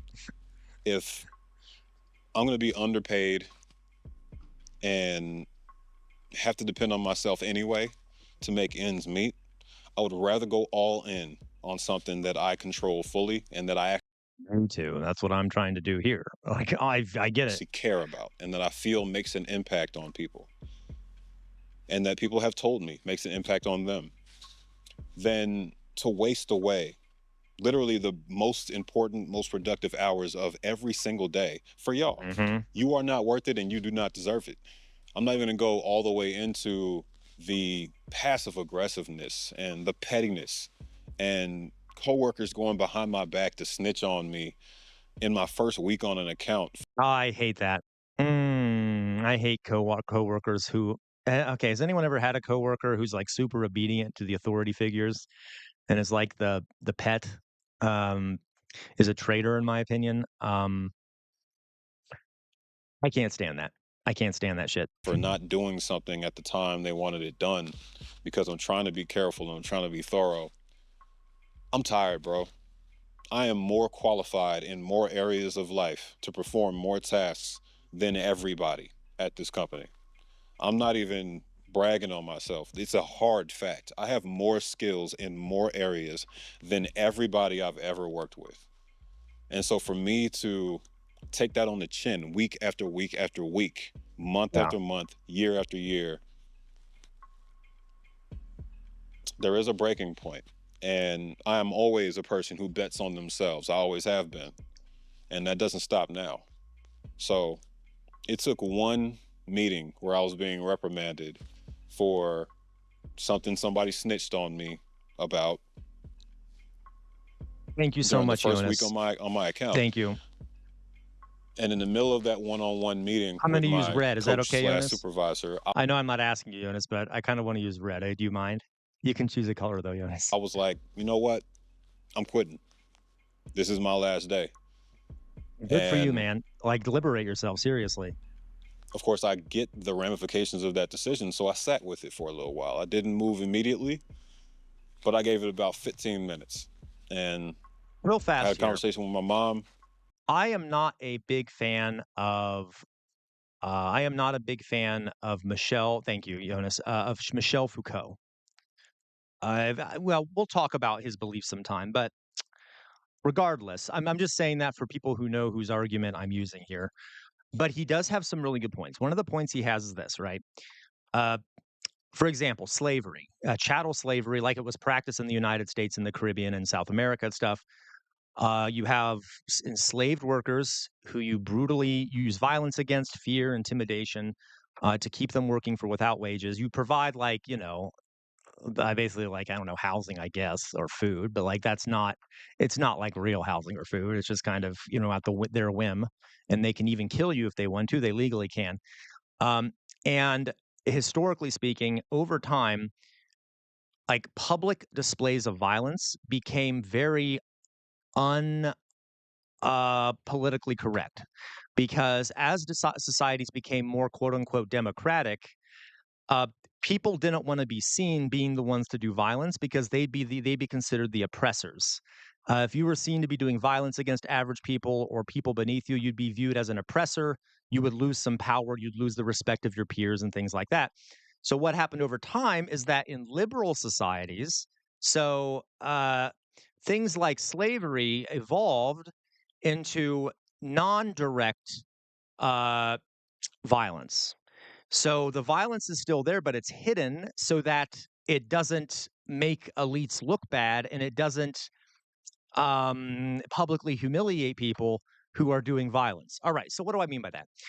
Think about, like, yeah. So we're not in obviously slavery in the old fashioned chattel slavery way may no longer exist in the United States. Obviously, folks, there's a lot of exceptions to this. There is slavery that still exists in the United States. But instead, we have a wage labor system where you don't get, like, beaten up at the job. I mean, in most cases, right? You're not going to get beaten up at the job if you were disobedient, but you are going to lose your job. And if you lose your job, there's going to be a form of violence happening there. You're going to lose your health care. You might lose your access to food or housing. That is a form of violence. It is just not a public form of violence. And then, of course, if you disobey that, so if you do refuse to leave a house, there will be violence done against you, because the police will come and yank you out. If you steal, there will be violence done against you, because you need to survive. Do you see what I mean? So and I'm not saying that slavery is the exact same as employment, but it is sort of a nicer form of slavery. You're paid for it, obviously, and it's not the same thing, but you get to choose. I guess you can partially choose who your master is, but it's sort of concealed violence instead of direct violence. Does that make sense? And no, I am not saying, for the sake of being clear again, I'm not saying that chattel slavery was uh, you know, just as bad as employment. It was worse. Okay, it was a lot worse. But all right. But the violence is still there. It's just been moved um in a more hidden way. Okay. Yeah, totally, Mithril. And she helps me consider all the angles, but ultimately she supported me. And John Gray, you're not wrong. There are actually theorists out there, John Gray, and I honestly Um, I'm divided on this, but there are some theorists out there who think that employment is slavery with just extra steps, literally. There are some there, for example, even like in Massachusetts, early Massachusetts, even in the UK, where there'd be women working in factories in the early industrial revolutions, they didn't call what they were doing employment. They called it wage slavery. They viewed it as a different kind of slavery. Okay. They viewed it as a different kind of slavery. It was a kind of slavery that you got a wage for, but think of it from this perspective, folks. Like I said, a slave owner would typically provide food and housing. Okay, this sounds like I'm excusing them. I am not. Okay, this is like bare minimum shit stuff that they'd provide just so they could abuse the labor of their enslaved people.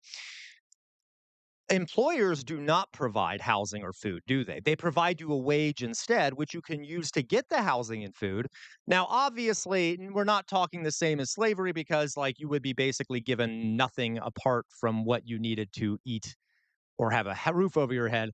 You actually have some extra surplus and such when it comes to employment. I mean, most people do, but you see how there's not a big difference there apart from violence. Um, Who is this? We got a new person here in chat. Who is this? We got someone saying, uh, prob 8520. What about slavery going on in India, Africa, and the Middle East? And what era do you mean, prob? Because slavery, yep, the violence was applied to all of us.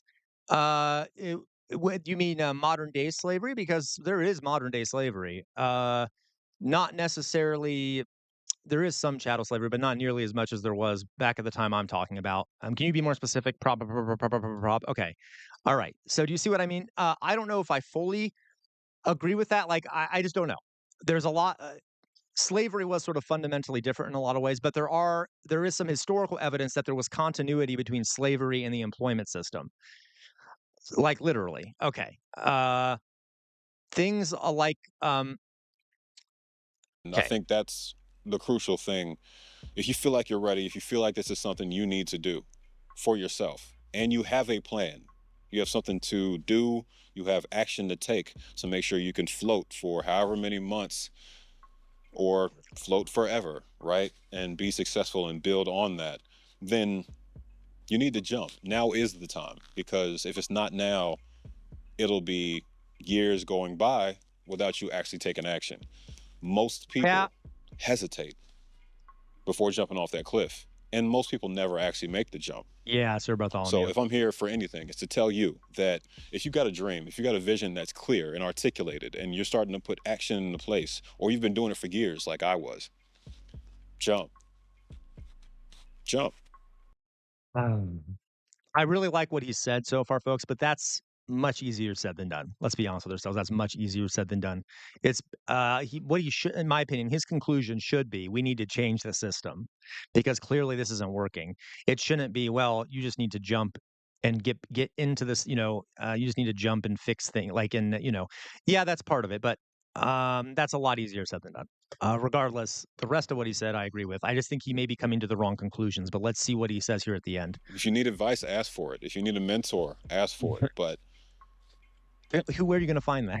you've got to stop giving your life to people who will replace you if you die. Okay, so here's the other issue with this. I really like him, like what he's had to say. So everyone should go do what they love because there have to be some people in the system we currently have. Someone's going to need to work in those companies, right? You see what I mean?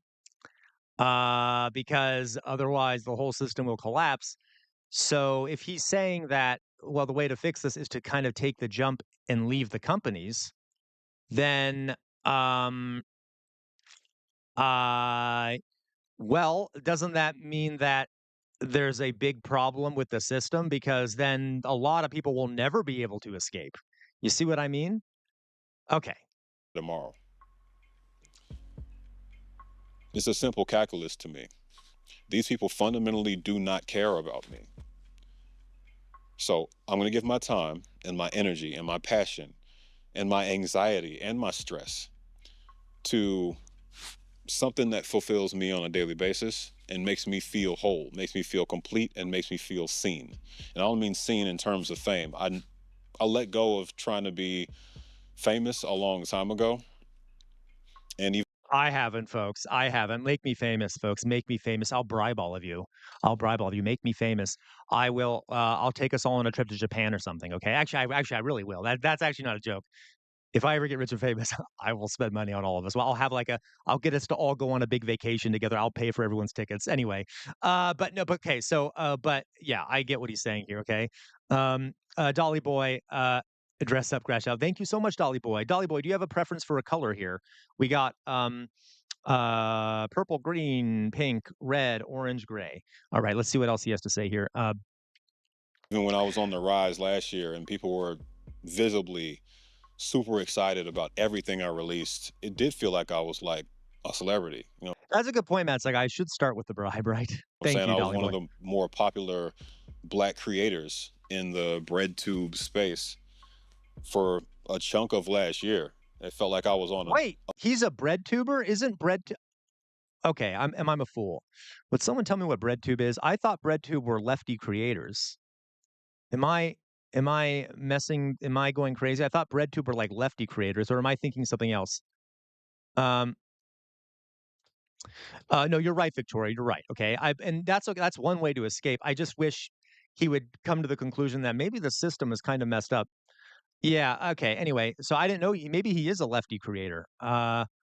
It is not soup cheese. It comes from Kropotkin's. God, you can yell at me, Mithril. I know I may have pronounced that wrong. Kropotkin's idea of the conquest of bread. He was an anarchist, left-wing thinker.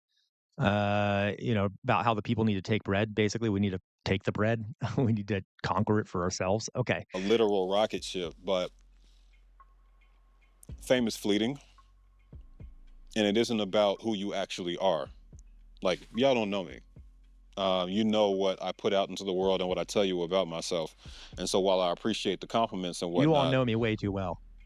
I'm always keeping it in the lens of you appreciate my work and you appreciate the angles you've seen me from. But you don't know me. You don't know the stress. You don't know the Okay. constant. I'm sorry. I know I'm being selfish here. Now that he's talking creator talk, I'm like connecting with this shit. Thank you, Doug. Okay. We like I am way too blunt with all of you. I'm like, I don't care. Like today, today I'm feeling depressed. Today I'm feeling happy. Did you know that I had this bad experience? Like, anyway, okay. Maybe I should be more like him, be more mysterious. Anger that I deal with, that I'm constantly suppressing and crafting into, a formula to make sure I'm delivering my thoughts clearly and not letting the anger show. Okay, okay.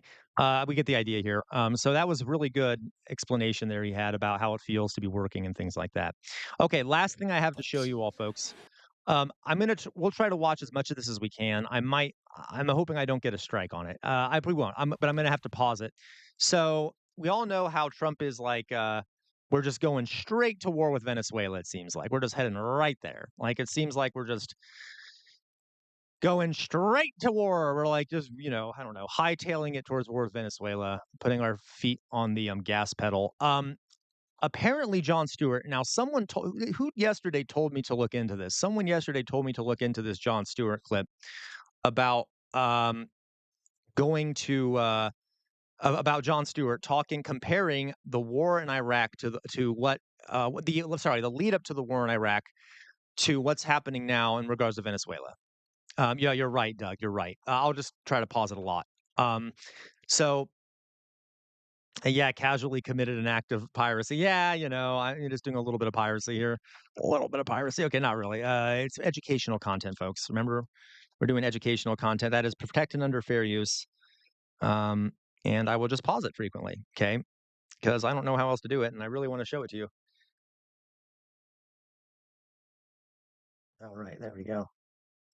You know what we could do?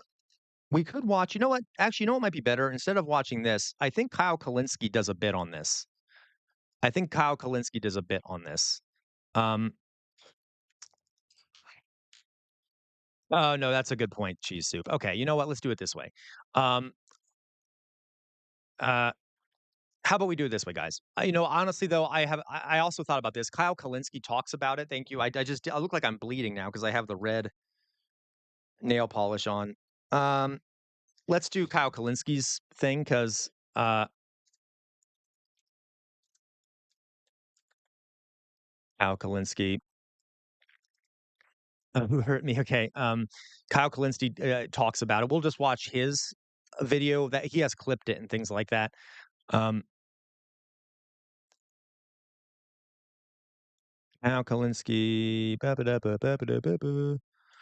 Kalinske on what is it called? What am I doing? I can't even remember.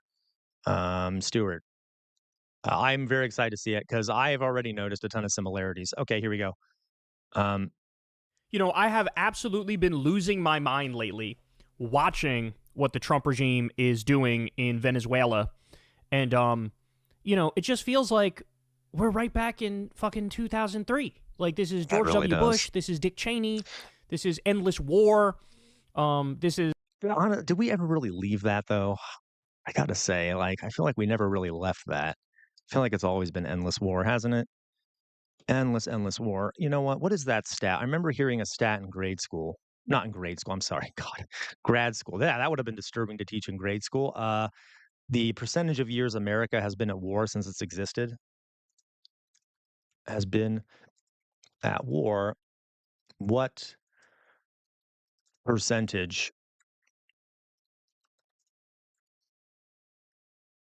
Yep. Just as I thought. Just as I thought. Okay. Here it is. That is the number I remember. I don't know if that's a good site, but that is the number I remember. So America has been at war approximately 90 to um, 93 percent of the time it's existed. Okay. Um, and this is debatable. We can like talk about what is defined as war. I of course view it as armed conflict, even if it's just like a drone strike or something. But from what I've heard, it is about like 93% of the time, 92% of the time. So throughout all the years of America's existence, we've been at war about 90 to 93% of the time. Okay. Um, so yeah, this is not. So I like Kyle, but that's kind of a understatement. We've had this problem for a while. Yeah, John Gray, about 93% of the time. Now, I know that sounds crazy, but you have to understand this includes like having troops places, that are engaging in armed conflict, even if it's low intensity. Um, okay. And it definitely has never experienced a full decade uh, without war. Yeah. I'm sorry. I'm trying to see here. Now, again, don't fully trust me on this because I have trouble I'm trying to figure out how this is calculated, but from what I know, it is in fact about at least 90% of the time we've been at war. Okay. We don't often talk about a lot. Oh, that's a good point, Global. Let's see. What is the body count on the war on terror? Body count.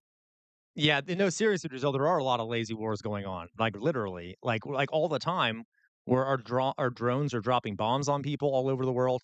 Body count, war on terror, and I got to tell you, oh Jesus Christ, oh my God. Now, again, folks, I am just so this is from Brown, which is a pretty renowned school. Apparently, according to Brown, um, 'kay, yeah, oh, I know, Jonas. This apparently an estimated about a million people, so 940,000 people were killed by direct post 9/11 war violence in Iraq, Afghanistan. That's an underestimate. Okay, I got to tell you, about 400,000 of which were civilians. But it is thought that around 3.6 to 3.8 million people have died indirectly.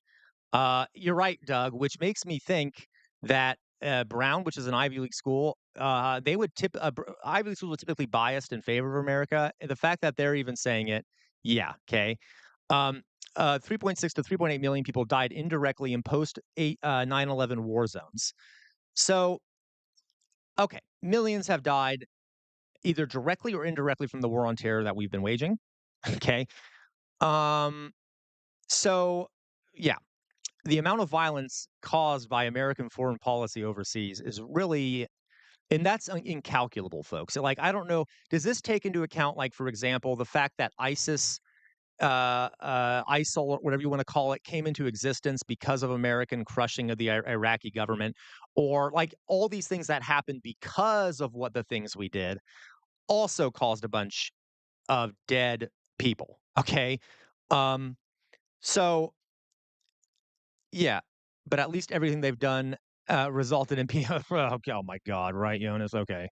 Um, uh, what is that word, Matt Saigai? You know what? That's a good question, Matt Saigai. I'll let someone else answer this in chat if you're allowed to use the word. What is it called when a state uses violence for political reasons, or another way of framing this is to cause fear to keep control? There's a word for even it doesn't have to be a state, it could also be a non-state actor. What do we call that? What's the word for that? What is the word for that? Do we know? Anyone want to say it in chat? Anyone have the balls to say it in chat? Okay. There you go, Cheese Soup. Liberty keeping, right? Thank you, Drusilla. It's called I don't can I say that on stream? I don't know. Terrorism. Terrorism. It's called terrorism. And God, like, let's be honest. Okay. I, I'm gonna say it. I'm just gonna say it. America's one of the biggest terrorist states in human history. I I I don't know what else to say. It's true. Um, I, and does that mean that Americans haven't been targeted by terrorism too? No. But if you look at like what is a drone strike, people? What is a drone strike? Do you think a drone strike is going to stop a problem, or do you think it's more meant to cause fear? If we want to use the word terrorism directly, were you trying to cause fear, terror? A drone strike is a terrorist attack. Okay. Like the main effect of a drone strike is not whoever you're killing, it is to frighten other people that might be a threat to you. Um, you see what I mean? Okay. Which also, by the way, means that Obama was a war criminal and a terrorist. Okay. So I'm just saying, okay, so Kyle Kalinske, absolutely, Jonas, you're evil. I love it. Okay. Yeah, you're right. It's really the people's fault who are in the vicinity of the bomb blast. As a matter of fact, how many guys, not joking here. Okay, you all got me going on a tangent now. As a matter of fact, how many okay, that's fair, Matt Saigai. How many wedding parties? This isn't a joke, by the way. Did Obama bomb? I know I'm going after Obama. The reason I'm doing this, folks, is because there's a lot of liberals in the United States who love Obama and think he's an angel, and they perfectly accept that George W. Bush was a horrible president who killed a lot of people overseas, but they never seem to want to accept that like Obama was, that Clinton was. Okay, so that's why I'm using Obama as an example here. Wedding parties accidentally bombed, parties bombed by US. Um, hey, there we go. Here we go. This is the Nation magazine. Um, I don't know, cheese soup. Older Democrats think that Clinton was a good president. So here you go. This is from the Nation magazine. Now, obviously, we need to verify, but I've checked this number before, and this is about right. This was written in 2013, by the way. So God knows this was only 2013. God knows more than bombed since then. The U.S. bombed at least 8 wedding parties since 2001. Okay. Um, and I would bet folks that almost every time the US said it was an accident, remember what Israel does? What does Israel do? They're always like, "Oh, sorry, oops, killed some people." They sometimes don't apologize. But, it was an accident. It was an accident. It was an accident. How is that any better? How is what the United States does any better when we've accidentally bombed 8 wedding parties, and I'm guessing we still do. And then you just keep using the same excuse of, "Oops, didn't mean to slaughter all those innocent people." Okay. Um, okay. I'm gonna lose my mind. Okay. And by the way, a lot of times, look at this. They even use this language: surgical strikes. Surgical strikes don't seem very surgical to me. Okay. Like I guess maybe if you're using a Hellfire missile, at least that's humanitarian. Okay. I'm making a joke for those that were in stream yesterday. All right. Okay. Let's see what else Kyle has to say. Yeah, exactly. It's their fault, Dolly Boy, that a wedding site looked like a terrorist meeting ground, I guess. They were wearing turbans. They had beards and stuff, so that's their fault, right? They looked scary. They had darker skin. They were Muslims. Oh my God, they were Muslims. Okay, all right, I'm gonna lose my mind. Okay, so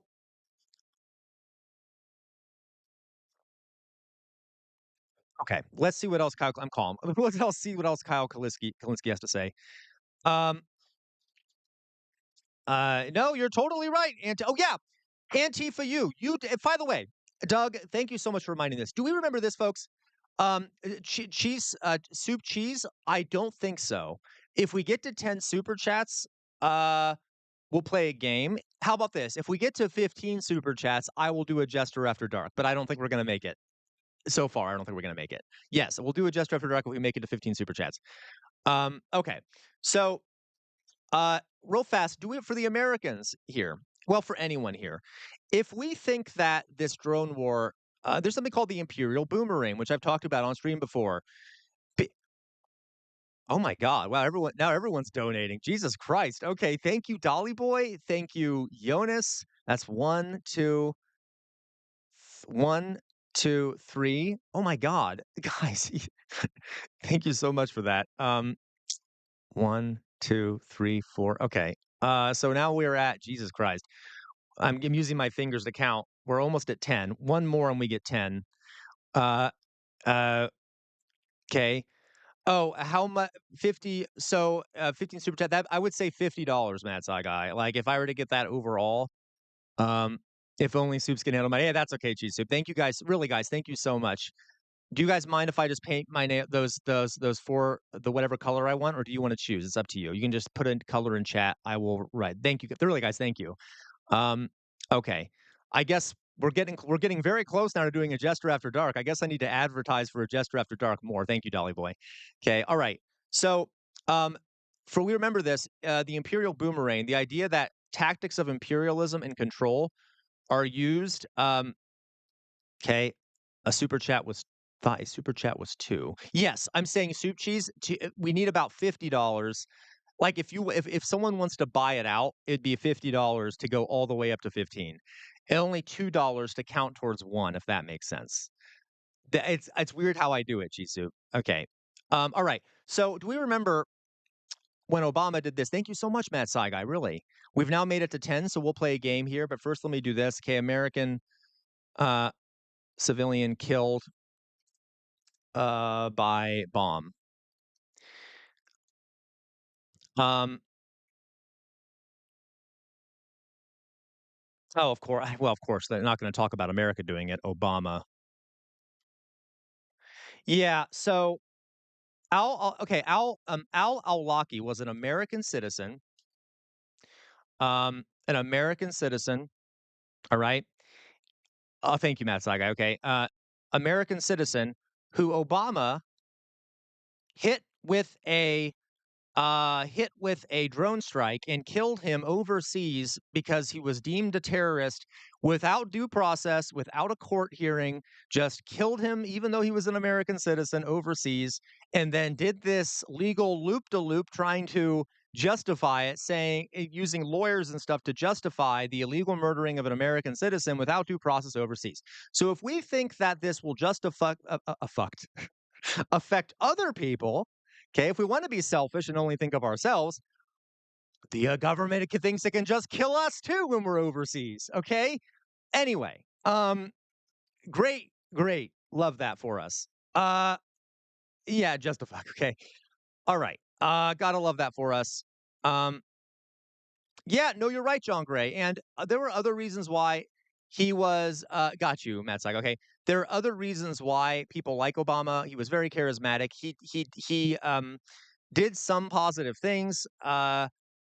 He at least gave the appearance of wanting change. I think it was Yemen, Luke. I think it was in Yemen where al-Awlaki was killed. Okay, so moving on here. Let's see what else he has to say about this. I got off track. Remember, he's comparing Iraq to what's about to happen to Venezuela. Oh, I know, Drusilla. You know, Obama won a Nobel Peace Prize. Yep. Oh, absolutely. We supplied MBS all those weapons and supported him in his genocidal violence against the Houthi rebels in Yemen. Okay. Anyway, Obama got a Nobel Peace Prize, by the way. And do you know that he beat out like an 80-some-year-old woman who had saved children during the Holocaust? I'm not even joking. Matt Sagai, thank you so much. Okay. I'm not even joking. He beat out an 80-some-year-old woman who had saved a bunch of children during the Holocaust. Okay. So let's go on. Let's see what. Thank you so much, Matt Sagai. I believe we are at. God, I have to keep track of this. I believe we're at 13. If we get two more, we'll do an After Dark stream. Thank you, God. Wow, I was not expecting us to get up there, so thank you. I guess I need to have better incentives, right? Apparently, the painting nails wasn't enough. Next time, I'll make sure to have better incentives. Okay, so let's watch what else Kyle Kulinski has to say. Lying to get us into war in the first place, and it's just driving me crazy that it's not like that. Everybody doesn't see it for what it is, right? I mean, look, I guess when it comes to MAGA, they truly are a death cult. So, like, the numbers are going to be what they're going to be with them. I mean, I remember when Trump decided to bomb Iran, totally Okay, illegal. thank you, Dolly Boy. Folks, we'll do a Jester After Dark stream. Thank you so much, Dolly Boy. Okay, guys, you win, you win. We'll do the Jester After Dark stream. Thank you. By the way, the support for it among MAGA Republicans shot up to I'll probably drink something 90 or smoke something. Nothing intoxicating, YouTube. Nothing intoxicating. You know, I'm a okay. %. I wish I was kidding. I'm not kidding. So you're going to see a similar thing here with Venezuela, but I don't know, man. It's so, like, they didn't do any of the propaganda buildup. They just started murdering fishermen and acting like it was okay. Well, Jon Stewart did just an incredible segment on his show where he really breaks it Thanks, Luke. Thanks down for us and crystallizes it for us about how, this really is Trump. Yeah, this is going to be, oh, God. Yeah, God, please. Oh, I hope not. You mean next up, Putin? You mean like overthrowing him, Jonas? Because, oh, Jesus Christ. Is George W. Trump. And Venezuela is Iraq. And the parallels are just absolute. Oh, you're Plant Sunshine. You're right. Are you talking about al-Awlaki? Because Obama did also kill the son of al-Awlaki, a 16-year-old. I totally forgot about that. Anyway. You all know how easily emotional I get. Okay, I'm going to focus on this because my eyes are tearing up. Okay, Druzilla, why did we win? We won an After Dark stream, Druzilla. An After Dark stream. Okay. Astonishing. So I need you to share this video with everybody you know that's political so that they understand that we're living through history repeating itself yet again. And it's ironic that Trump used to call out George W. Bush and the Iraq War. Remember, he said it to Jeb Bush's face on the debate stage in 2016. And the guy who half the time he was pretending to be anti-war, now here he is bringing us. Oh my God, you're so right. We never talk about Libya. That's a very good point, Dolly Boy. Into another Yay, war. Druzilla, So you can join us. But I know what MAGA is doing. They're convincing us that Iraq was an entirely different set of circumstances. That country was led by a sword-wielding, mustachioed madman who held an iron grip on his people and his power. Nicolas Maduro is nothing like. Let's not be honest. He was also a Muslim. I mean, if you want to call Saddam Hussein a Muslim, that's anyway. But a very peace-loving man, Saddam Hussein. Regardless, like, okay, that's something else. They try to say, like, well, they try to compare him. Okay, well, regardless. Oh shit. Well, look, I'm sure a lot of leaders use the same sword guy. Superficial coincidence. Same sword, same mustache. I'm sure they wear different hats. It's not a kind of oh boy. All right. So the two dictators share a remarkably similar taste in facial hair, body shape, ceremonial sabers, and headgear. It doesn't mean that the pretext for the wars will be the same. That drugged-out dinghy was a floating weapon of mass destruction. Every boat carrying. Oh my God. They literally are using the phrase mass destruction, like weapon of mass destruction or mass destruction. I didn't know that. Fentanyl and drugs in this country is a weapon of mass destruction. This is beyond parody. This is beyond parody. Yeah, Uday and Kukus. I mean, I'm not defending Saddam Hussein. He was a horrible human being. I'm just saying it's funny how they a lot of times it was easier to hate Saddam Hussein because he was painted as a Muslim, okay, as a radical Muslim, even though he like killed lots of Muslims. Anyway, and like we don't, of course. Anyway, okay, but yep. Oh, for sure, Jonas. Oh my God, we could talk about this for days. Yeah, Saddam Hussein was a monster, folks, but of course doesn't justify that massive war against Iraq. Okay, anyway. Are you f***ing kidding me right now? You guys have the balls to tell us that the pretext for Iraq was bullshit and that war was a mistake, and we're not like that. And right. also, Venezuela has weapons of mass destruction, and we have to stop them. Or is WMD just the new slang? Like, yo, bro, Venezuela's total WMD 6'7", what's up? Like, is that what we're doing? Oh, my God. And for those of you... Beyond parody, I'm telling you. Who are like, oh, my God, I didn't even realize that all the fentanyl in the U.S. comes from Venezuela. It doesn't. The fentanyl does not come from Venezuela. Practically none of it comes from Venezuela. I mean, some of it, but very little, like very little. That's because it doesn't. There we go. Like, okay. almost none of it. Like, none of it. Yeah, and Mithril, if you want to remember Mithril, the United States, let me show you, guys, I'm sorry. We'll get back to this. The United States, if you all want to see something funny about the whole Saddam Hussein situation, if you can call it funny, what's that image? Was it Cheney? Was it Cheney shakes hand? Remember that the United States supported Saddam Hussein and gave him tons of cash because they hated Iran more? And then there are actually some theories out there, Cheney. Um, and by the way, we knew that he had been gassing his own people. He had been gassing a ton of Kurds and stuff. Uh, okay, but let me see if there's an image. I can't remember that. If there's that image, here it is. No, Donald Rumsfeld. Here is. Thank you, Jonas. I was about to say that. You steal my thunder, Jonas. You can't really see it very well. I don't know. You can't see the picture very well. Here is an image of Donald Rumsfeld, who was the Secretary of State. Secretary was the Secretary of War. I can't remember under Bush. Was it War or Secretary of Defense or Secretary? It was Secretary of Defense, I think. Whatever. Here's an image of him shaking hands with Saddam Hussein because they had worked with Saddam Hussein. And one theory amongst historians that Jonas pointed out is, do we remember when Saddam Hussein invaded Kuwait? Saddam Hussein was so close to the United States, there are theories that he misunderstood that the United States had given him the green light to invade Kuwait. He thought that that the United States was okay with him invading Kuwait, and that's why he did it. And if he thought they wouldn't have been okay with it, he wouldn't have done it. And there may have been some sort of miscommunication or misunderstanding. Yeah. Oh, I know, Jonas. No, I know, Jonas. I'm trying to be unbiased here because there's some historians who disagree. There's a lot of evidence to back this up. Okay, there's a lot of evidence to back it up. By the way, Jonas, everyone should check out John Curacao. Brilliant guy. Used to work for the CIA. Really unpleasant guy, like in a lot of ways, from what he's done in the past, but also super honest and interesting takes on the CIA. Recommend him. Okay, so. Oh, I wonder why, Alyssa. I wonder why. I can't believe Halliburton still exists. That's insane. So just remember that, okay? We loved him and then we hated him at will, okay? Look, you know what? I didn't want to have to do this. But you would force my hand. If you're going to bring back early 2000s geopolitics, I'm going to have to bring back early 2000s Daily Show gotcha clips. Because as much as you say war with Venezuela would be so different from Iraq, it seems like you may be using the neocons' sales manual. Like, other than WMDs, why was it so important to take down Saddam Hussein? His regime has an active support for and cooperation with terrorist networks. Terrorist networks. That's the worst kind of networks. Yeah, Jonas. I know, Jonas. But you see, hey, from my perspective, Jonas, yeah, we gave him the okay, but that language is so ambiguous.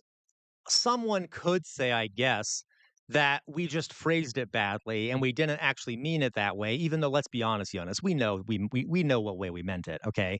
I'm just saying, for the sake of me not being biased, other historians disagree on what that phrase meant. I personally think we did give the okay, but since it isn't direct, anyway, I totally get it though, Jonas.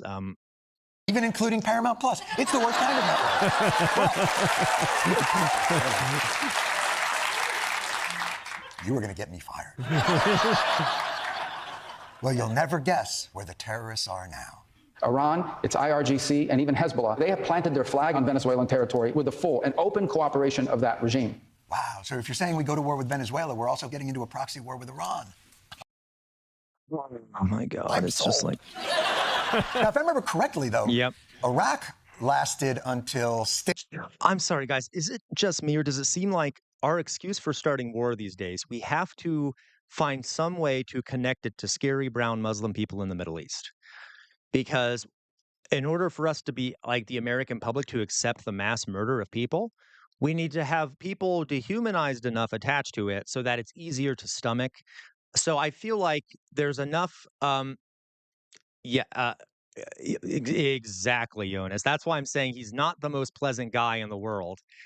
I appreciate that he speaks publicly, but not a good guy. Okay. Anyway, it's interesting though. I do recommend people listen to him and see what he has to say, because he reveals a lot of the inner workings of the CIA, even if he's kind of a scumbag.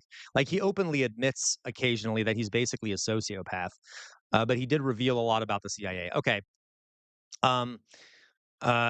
Yep, I know, Mithril, right? Okay, and so I feel like Islamophobia and like fear of brown people in the Middle East is like one of the more easy ways to convince people in this country to be okay with killing. That's a really dirty thing for me to say, but it's true.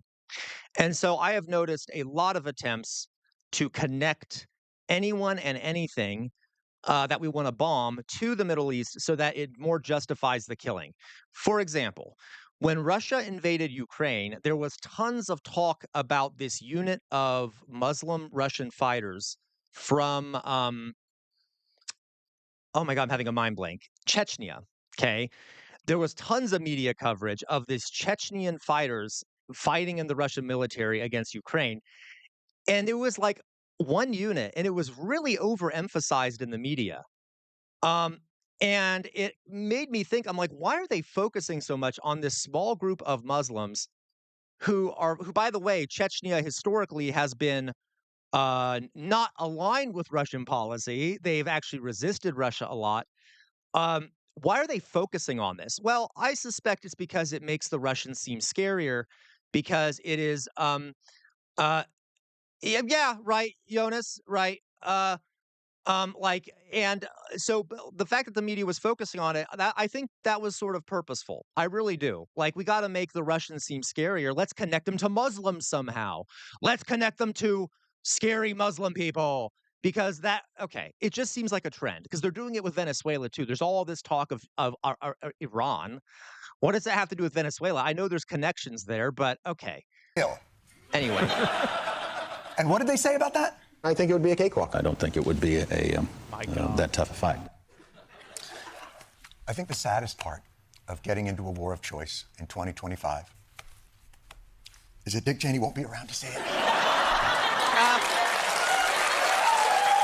That's true. We're all very sad about that, I'm sure. Did everyone here set up a little shrine to the dearly departed Dick Cheney in their homes? Don't do that! The only solace is I'm sure that he is looking up at us right now. Really proud. Probably some birds picking, But yeah, quick and easy. That was a rock. Guess what they're saying now? A few punches to the face and they will go. This is going to be an Oh my God, empires are so stupid. Oh my God. How many times has the United States? This is why history is important, folks. I believe it, Rizal. I'm sure you did pee on his face. How many times, Dolly boy, has the United States said, this is going to be easy? Yeehaw! Let's go into Vietnam. This will be easy. Let's go into Iraq. That'll be easy. Let's go into Afghanistan. This will be super easy. Okay. Have we learned that? Have we learned yet? I'm not even talking about the moral issue at this moment. I'm just talking about the military issue at this moment. Yeah, like the Korean War, this will be easy. Like, this is why, like, honestly, no, right, absolutely, Luke. Kadyrov is like a puppet of Russia. I hate Kadyrov. I think he's a traitor to his own people in Chechnya because the Russians have murdered Chechnyans for years and suppressed any sort of regional separatism or anything. Anyway, they're also rather Islamophobic. A lot of Russians are. They typically try to assign blame to Muslims. Okay, regardless, Kadyrov is a monster. I hate him. But the fact that the West focused so much on Kadyrov and his group of like hilarious Instagram fighters, is like hilarious to me. Okay, regardless, and obviously a sign of Islamophobia. So regardless, going back to the military issue, how incompetent, this is why empires are doomed to fail. The incompetence of thinking again for like the 8,000th time that you can just invade a country and it'll be super easy, right? It'll be a super easy walk in the park. Even though, Venezuela, it's already been reported in the press, are already preparing for a protracted guerrilla war. It's not like people know how to fight the United States these days. It's not like they're going to go out in the middle of the street with tanks and engage in a one-on-one against the U.S. military. They're going to do guerrilla war if we were to go in on foot. And we're going to lose. We're going to lose. It's okay. Dolly boy, there is a great book called The Decline and Fall of the British Empire. I highly recommend it. And it talks about these things, how like the decline of the British Empire. There was a phrase, it's like lions led by donkeys. The British Empire did the same thing, like, the incompetence of that military, like, the imperial military, over and over again near the end. 'Kay? Like, okay, Doug, because the politicians soldiers aren't people, they're a number. Absolutely, Doug, they are, okay? Um, and the people they kill aren't humans, according to them too. Anyway, so it's just moronic. It's just moronic. Easy job for the United States. How An eerie easy job, I'm sure it will be. is the Iraq parallel? Well, we got one guy making the same case for both wars. And yes, it's who you think. Saddam Hussein's a threat to my country. He's a threat to our way of life. He needs to go. Yeah, Maduro Jonas. is an existential threat to the people of the United States. It is time for Absolutely, Dolly, but, like, paying for commissions and things like that, the British military was, like, doing things like having, generals that were paid for their commissions because they were nobles. Like, all right, I'm oversimplifying, but, there was a lot that went there, but, like, the United States is the same way. I mean, we don't do, like, the commission thing, but, there's other issues. There's a lot of rot, imperial rot going on. And you're totally right, Jonas. America, particularly the U.S., has been fighting against significantly weaker opposition for decades, and they've still been losing, right, Jonas? We've still been using. I'm not saying America doesn't have a strong military. We do, but we keep losing because we have this idea that bigger, better. Anyway, we think anyway. If you're a hammer, you see everything as a nail. Let's put it that way. Yeah, Lindsey Graham is a monster. Okay, you know what? I'm sorry, I'm getting distracted. Lindsey Graham, this guy right here, huge. Okay, yeah, no, right. Oh, I know Dolly Boy, right? Now, admittedly, Dolly Boy, I'm not defending America here, but that's a pretty recent phenomenon. Like that's kind of a Trump thing.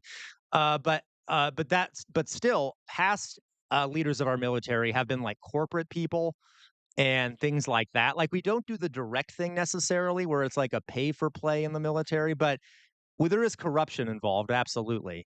Okay, all right. Maduro to go.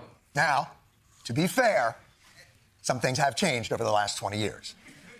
Back in the Iraq War, we used to play clips of Lindsey Graham and make jokes suggesting that he's secretly gay. But now, yeah. now we know that was inappropriate. Yeah. But you know what? Lindsey Graham also, by the way, he's one of the most, I think he is the most, he gets the most campaign contributions from the military industrial complex of I think any other politician in Congress. I could be wrong about that, but he's up there. There you go, Mithril. It's like, there's actually a phrase for it. It's imperial hubris. Imperial hubris, like hubris. America has imperial hubris. Like this sense of we're infinite, we're powerful, America's great, we can't lose anything. And because of that, we've lost multiple wars, and we don't consider anything other than big guns. We got big guns, okay? Anyway. And we're not even talking about the morality of this, but the morality also horrible. Yeah. Okay. Yeah, he's just a big fan of rock. Yeah, that's for sure, Jonas. He's so obvious that I call as a gay man. And like I said, one of the biggest acceptors of donations from the military industrial complex. He never saw a war he didn't like. I bet he bathes in blood. Like he just is a maniac lover of war. Like you see it in his eyes. When he talks about war, he gets excited. I'm not even joking. Okay. You know what? I'm not even going to play around anymore.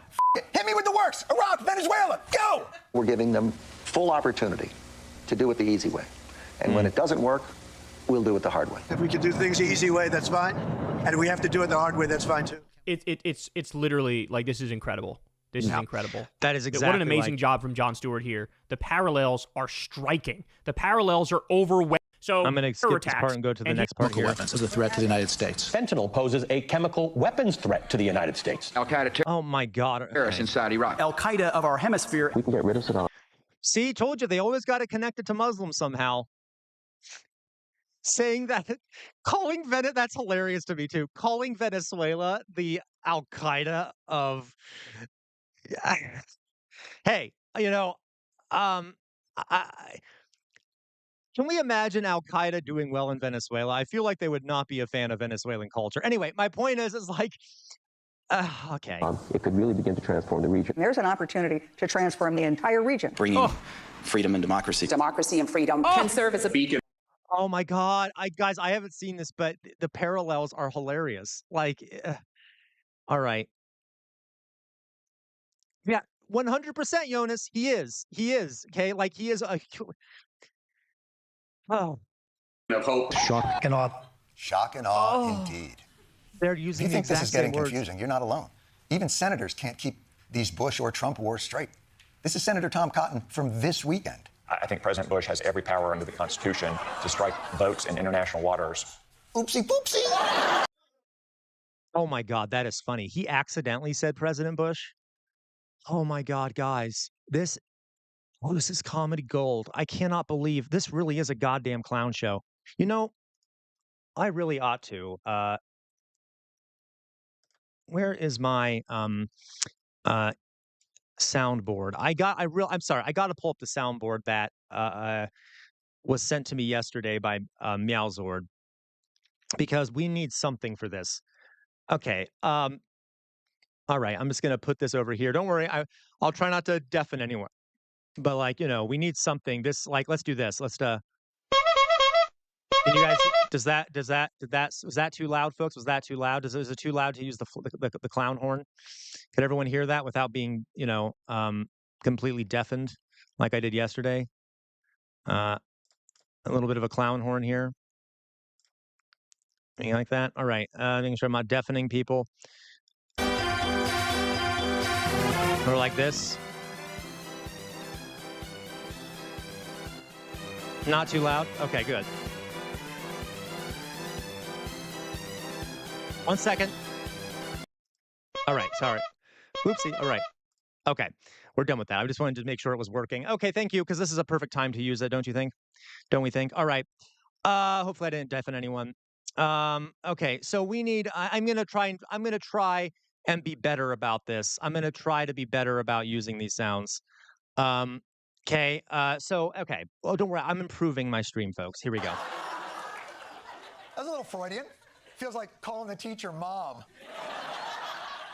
That has happened to me before, except they call me dad. Middle of a war crime. Well, let's be fair. These wars aren't exactly the same. I do, Luke. For example, how the Bush administration went to great pains to convince everyone that the Iraq war had a higher purpose. It has nothing to do with oil. Literally nothing to do with oil. Literally. By the way, folks, if you read the agreement that was made between the newly formed Iraqi government after we deposed Saddam Hussein, it literally gives partial control over Iraqi oil fields to the United States. Kind of seems like that might have something to do with oil. Kind of seems like it might have a little bit to do with oil. Now, I agree it's not only about oil, but okay. Nothing. So yeah, the one lesson this administration seems to have taken from Iraq is, beyond the weapons of mass destruction and fentanyl disruption and regime change, yada, yada, yada, there might also be a side benefit to this war you should know about. Venezuela has the largest reserves of oil in the world. Venezuela has a rich, talk about rich natural energy resources. Talk about rich. Oh my God. They're practically gooning over the idea of like taking Venezuelan oil. And by the way, as Doug pointed out yesterday, they also have a very big amount of rare earth metals, okay, that I'm sure we'd love to exploit. No, I agree, Jonas. It's also just about power, right? We've never liked how Venezuela is independent. Remember the Monroe Doctrine we talked about? We view Latin America as our domain. We can't let anyone else have it as their domain, and they definitely can't have independence. Are you crazy? So we have to make sure to keep them in line. So there's a number of things going on there. Okay. Gold and minerals. And I'm sure there are U.S. companies that would like to do business there. Venezuela, for the American oil companies, will be a field day. You know, I didn't think this war was a wise decision, but I added that laugh.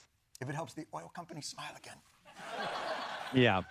So basically, all the bullshit reasons we used to justify the disastrous war in Iraq, the non-interventionist Trump. Yeah, they have been, Jonas. But that might be one of the reasons why the United States wants to cut that off. They don't want China to get it. It's like two imperial powers. We're worried about. It's kind of like what happened with the Soviet Union. We don't want the Soviet Union to get their hands on it, so we're going to go in there and get our hands on it. So that might partially be that, Jonas. But yeah, China has also been doing some imperialism in Latin America. Yeah, it's as always, the empire is always doing their own little human chess. Okay. Trump regime are trotting out to justify war in Venezuela. So how is this war not considered a foreign entanglement?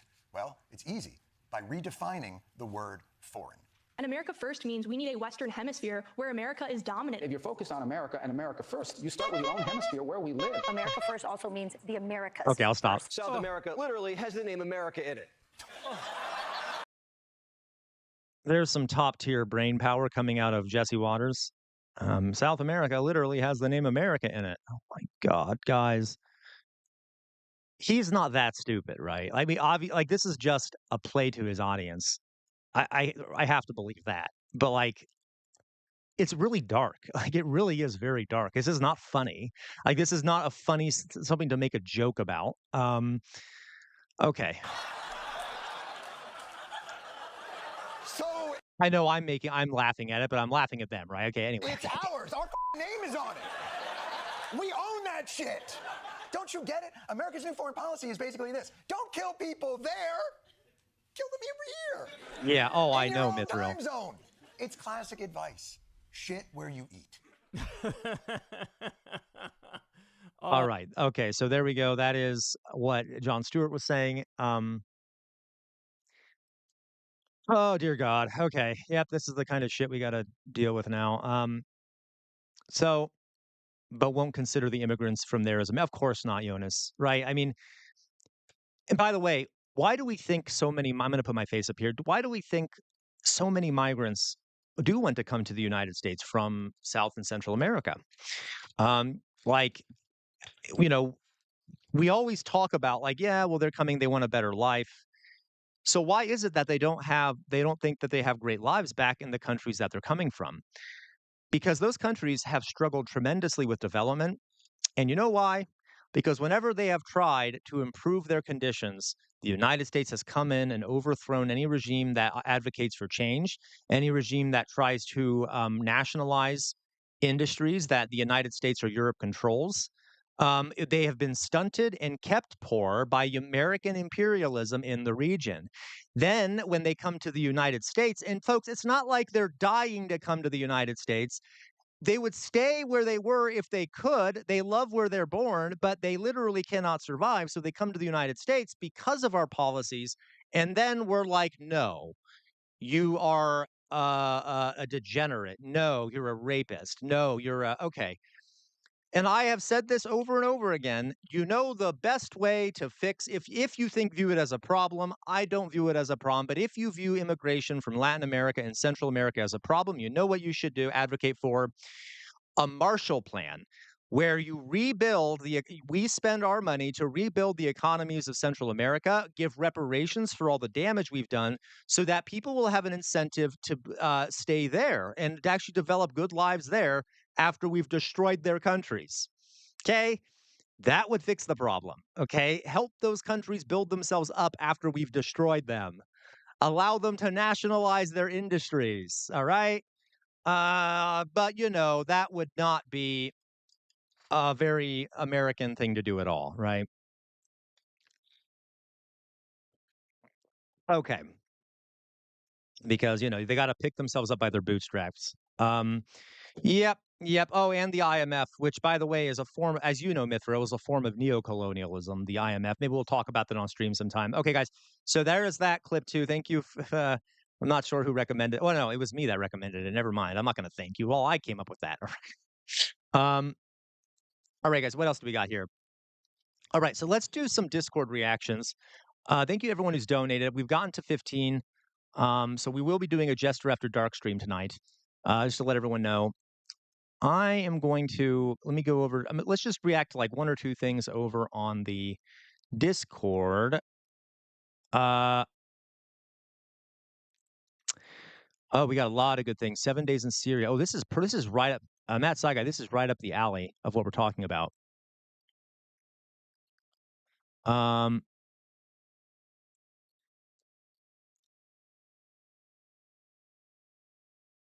days in Syria. Oh, you know what? I forgot. I did mention, guys, forgive me. I forgot I would do this. Marlo sent this. Marlo, are you here, Marlo? Let me just talk about this real fast, okay? We'll go back and look at the other things. So I have failed tremendously to talk about oh, of course, Jonas, of course, Okay, let's go here. I might. There we go. So this was sent to me by Marlo. Thank you, Marlo. I have failed to talk about the rights of people who are disabled or who have disabilities in the United States. This is a common error amongst a lot of lefty folks. A lot of people don't talk about peoples with disabilities. I'm hoping to correct this a little bit here, just to show you how much of an asshole the Trump administration is. Like, this is like evil. Like, I don't know why. Like, why would you do this? It's just evil. They have removed any American Sign Language interpreters from the White House to interpret for presidential and press secretary briefings. So they no longer have American Sign Language interpreters interpreting press conferences for the public. Now, why you would do this, I cannot imagine the reasoning, unless you're just a dick. Like you're just an asshole. And you think that people who are deaf, who cannot hear, are somehow, don't deserve to hear or understand what's happening. It just seems like cruelty. Like, I really don't understand it. It's not like it's very expensive.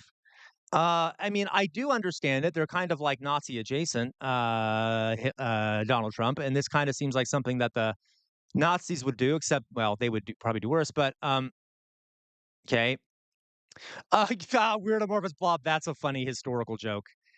That's a funny historical joke there, weird amorphous blob. They'd probably do them in Latin if they could. That's true. Okay, but like, isn't it like, I know it's a small thing. That's insane, Jonas. That's kind of a small thing. What I mean is like, okay, it's not small for the people who want to see these things, but like, it's just an interesting bit of cruelty that really illustrates who they are. Okay. And yesterday, a federal district court ordered the White House to immediately reinstate American Sign Language interpreters for all press briefings. The court found that the White House's decision to end ASL interpretation unlawfully excluded deaf and hard of hearing Americans from receiving critical updates from the government. Okay. So now a court has now said that that's illegal. That is a violation of the Constitution. You're not giving equal access to people. So, but we'll see if they actually comply. I don't think they will. But like, I don't know what to say about it. It like is kind of mind blowing. I don't think we're terribly surprised.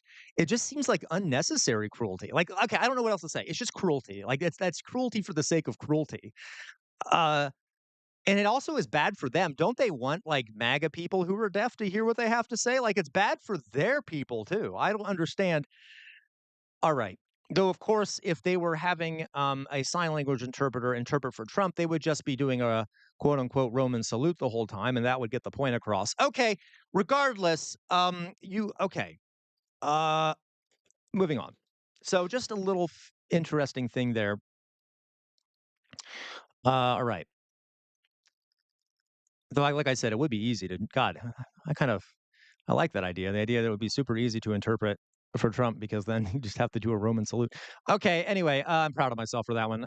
Okay, so moving on. Let's see here. We let me find something to watch here. Well, this is the last video we'll do here. And then I'm gonna go and do other shit. And then we'll do a Just After Dark stream. Let's see here. Which one of these should we watch? Which one of these should we watch? Okay, we'll watch one of Ooh, that looks good. Sean, that looks like a good one from Jonas. You know what? Let's watch one of Matt's side guys for now, just because they kind of are matching with what we're doing.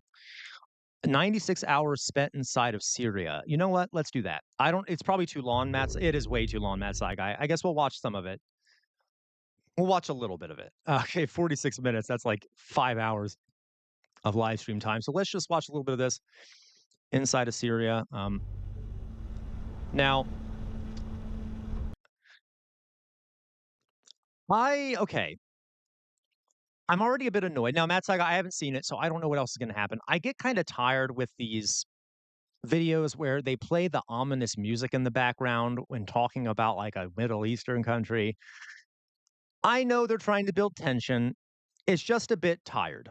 Okay, it's just a bit tired. Matt Saiga, that's still way too long, but I will. I mean, we'll watch some of it. How about that? Okay. Uh, okay.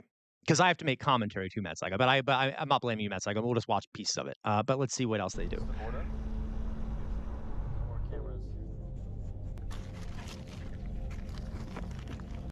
Okay. So it is a good channel, Matt Saiga. Okay, we'll see.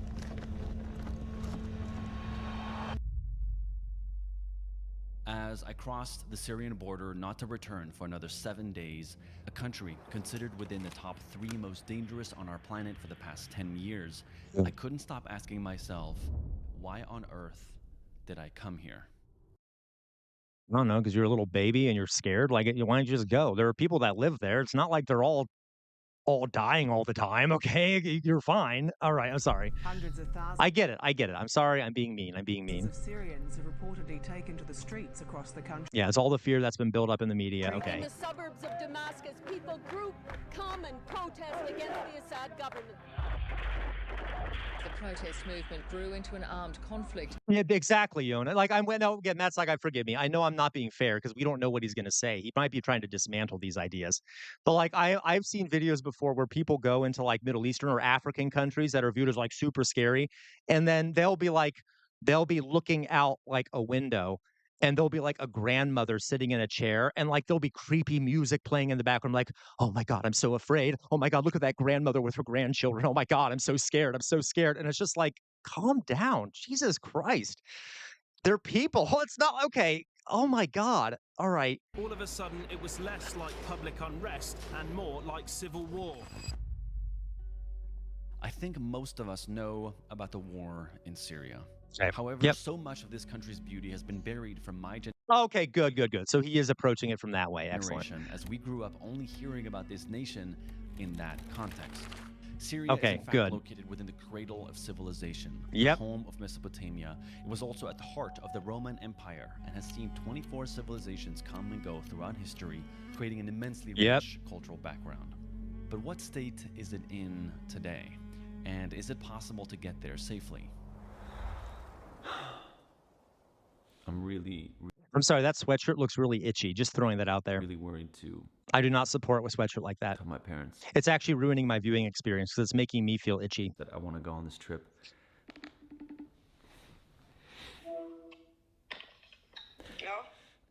Så det är en tjej som är en guide som verkar ha en jättecool historia och Hey, you know what? At least he's speaking the language. I'm actually not sure what language he's speaking, but okay. hon guidar folk i Damaskus.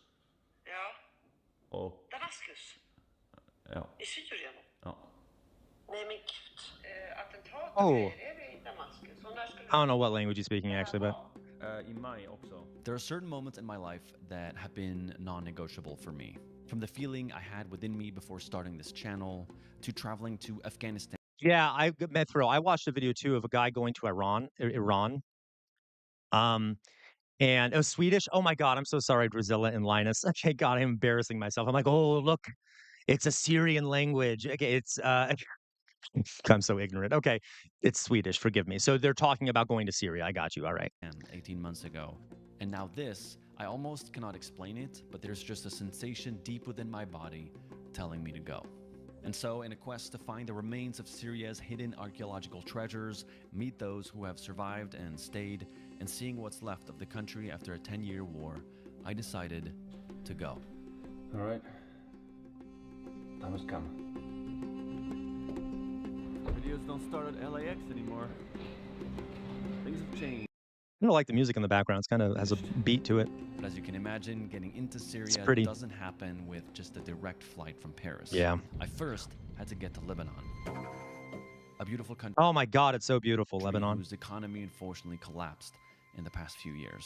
Surprised, probably shouldn't make this joke. Well, you all know I make that are dark jokes. I'm surprised we're not seeing any Israeli bombs going off while he's, no, he actually, you know what's funny? He probably is more in danger of being killed by an Israeli bomb driving through Lebanon than he is when he gets to Syria of being killed. Okay, I said it. I just said it, you know. Have to exchange currency on the black market at a rate around 15 times cheaper than the one the government has frozen the international trade at. I just exchanged 40 euros for over $1 million Lebanese pounds. So we are approaching where the explosion happened in 2020.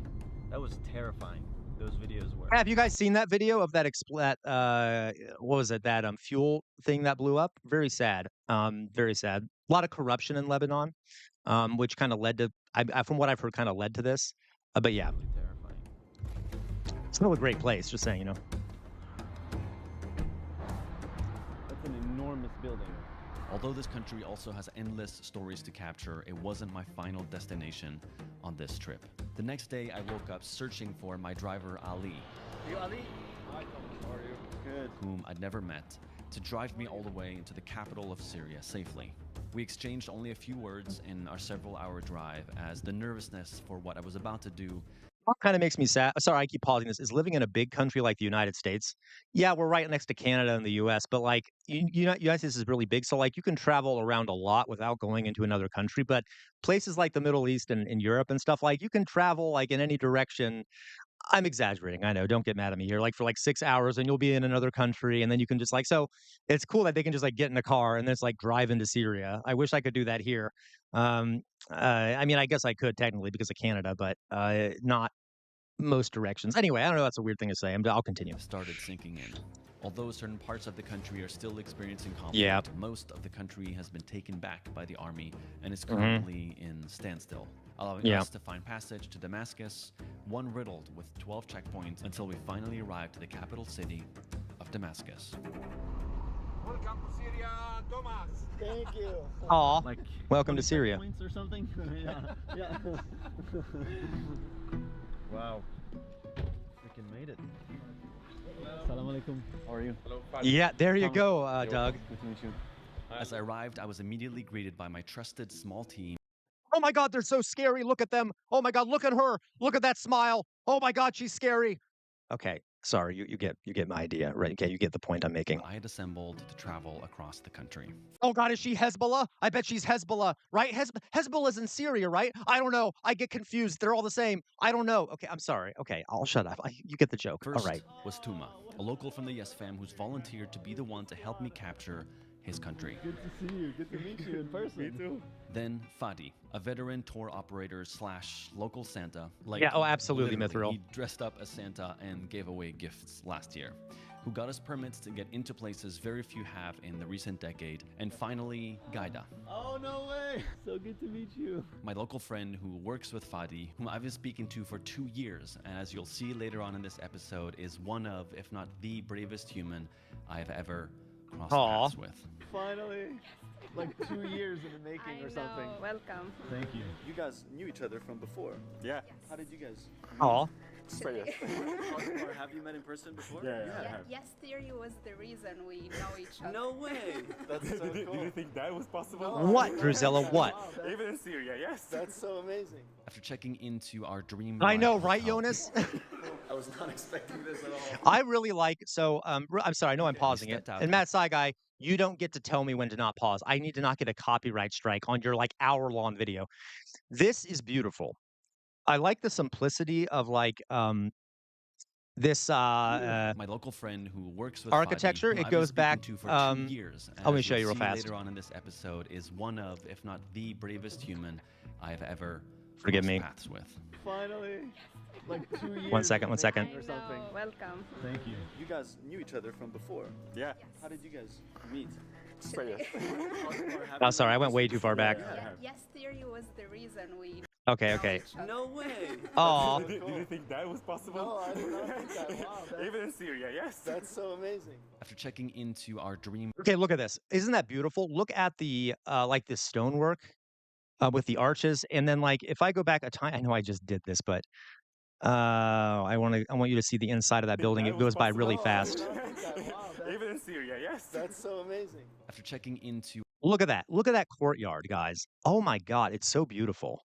It reminds me of like you have all this stonework, all the plants, the windows, there's like these little lanterns and stuff here. The sort of I think what is the term? It's Islamic architecture. There's a word for it, but like a southern you go to southern Spain, you know, it used to be Muslim, and they have tons of this architecture still around there. So for Europeans, just go to southern Spain or just go to the Islamic world. Okay, I just love this architecture. It's like simplistic. It's not like gaudy. It's like it's very minimalist and well, kind of minimalist, but it's very I like it. Anyway, that's it. I just wanted to mention how I like that architecture. Our dream-like hotel. I was not expecting this at all. Okay. We stepped out onto the streets of Old Damascus. Let the journey begin. That's true. Where we immediately stumbled into an incredibly rare scene. Just look at that. Oh my God. Wow. They like put on rides, swings, games. I haven't seen one in like since the war began. And when I saw this, I was freaking out. Like I want to try. Wow. I don't care how old I am. I want to try them.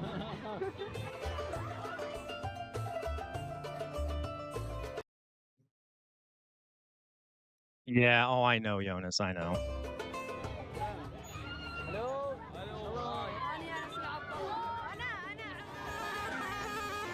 Bit chaos over here. We've ended up in the middle of. He needs to practice a bit more. I gotta say, I don't think. Well, maybe I just couldn't hear how he was playing. Okay, I'm being an ass. Okay. Makeshift roller coaster. Yeah. Syrian Six Flags right now. It's so A lot cool. of kids probably haven't gone to play like this in their entire lives. The guy that says this is the first one of these she's seen since the war. Oh, how are you? I'm Thomas. Thomas. Alma. Is like Alma? Alma, look how happy they are. Okay, I mean, okay. What's her name? Ah.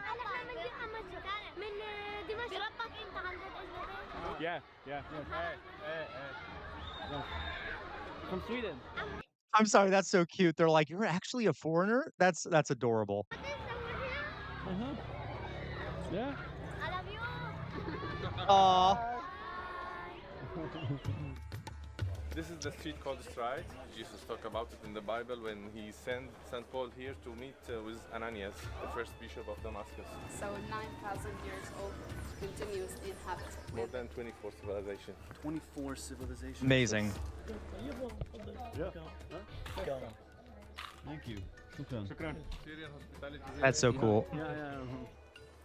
So this is a khan. Oh my God, look at that. I mean, this is what I mean. So beautiful. Like, we don't have places like this in the US. Like, just this open courtyard with the sun streaming in and the plants and the beautiful architect. Okay. Anyway. Which goes back to the Ottoman period. The Ottomans, Basically okay. like a motel where merchants showcase their goods on the first floor and they can sleep on the second floor. I see. So this is the top floor where they slept. Yes. Wow. Honestly, can't believe I'm here. I was thinking the same.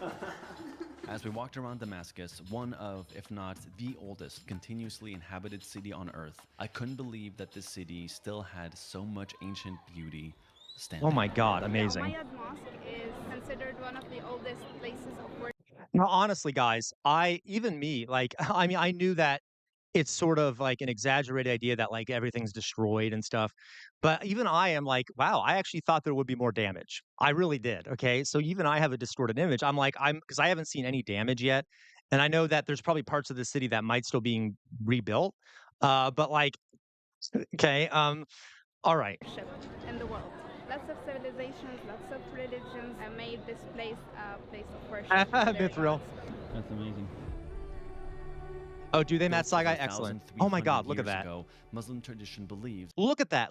I'm sorry. I'm calm. My inner anthropologist just loves the art. Look at that. So beautiful. So beautiful. Okay. This mosque will be the place where Jesus will return before the end of days. This was recorded 3 years ago, is it? Within the Islamic religion. And oh, this was done 3 years ago. So this is this before the Civil War ended? So this is before the Civil War ended? Okay. Interesting. One of the most astonishing buildings I've ever laid my eyes on. I've been here a million times, and every time I discover like a small detail within detail. It's amazing. It is really beautiful. I assume that this was from recently. This is before? Okay. People get to come to Syria, and so to be able to be here right now it's like it doesn't feel real yet, you know?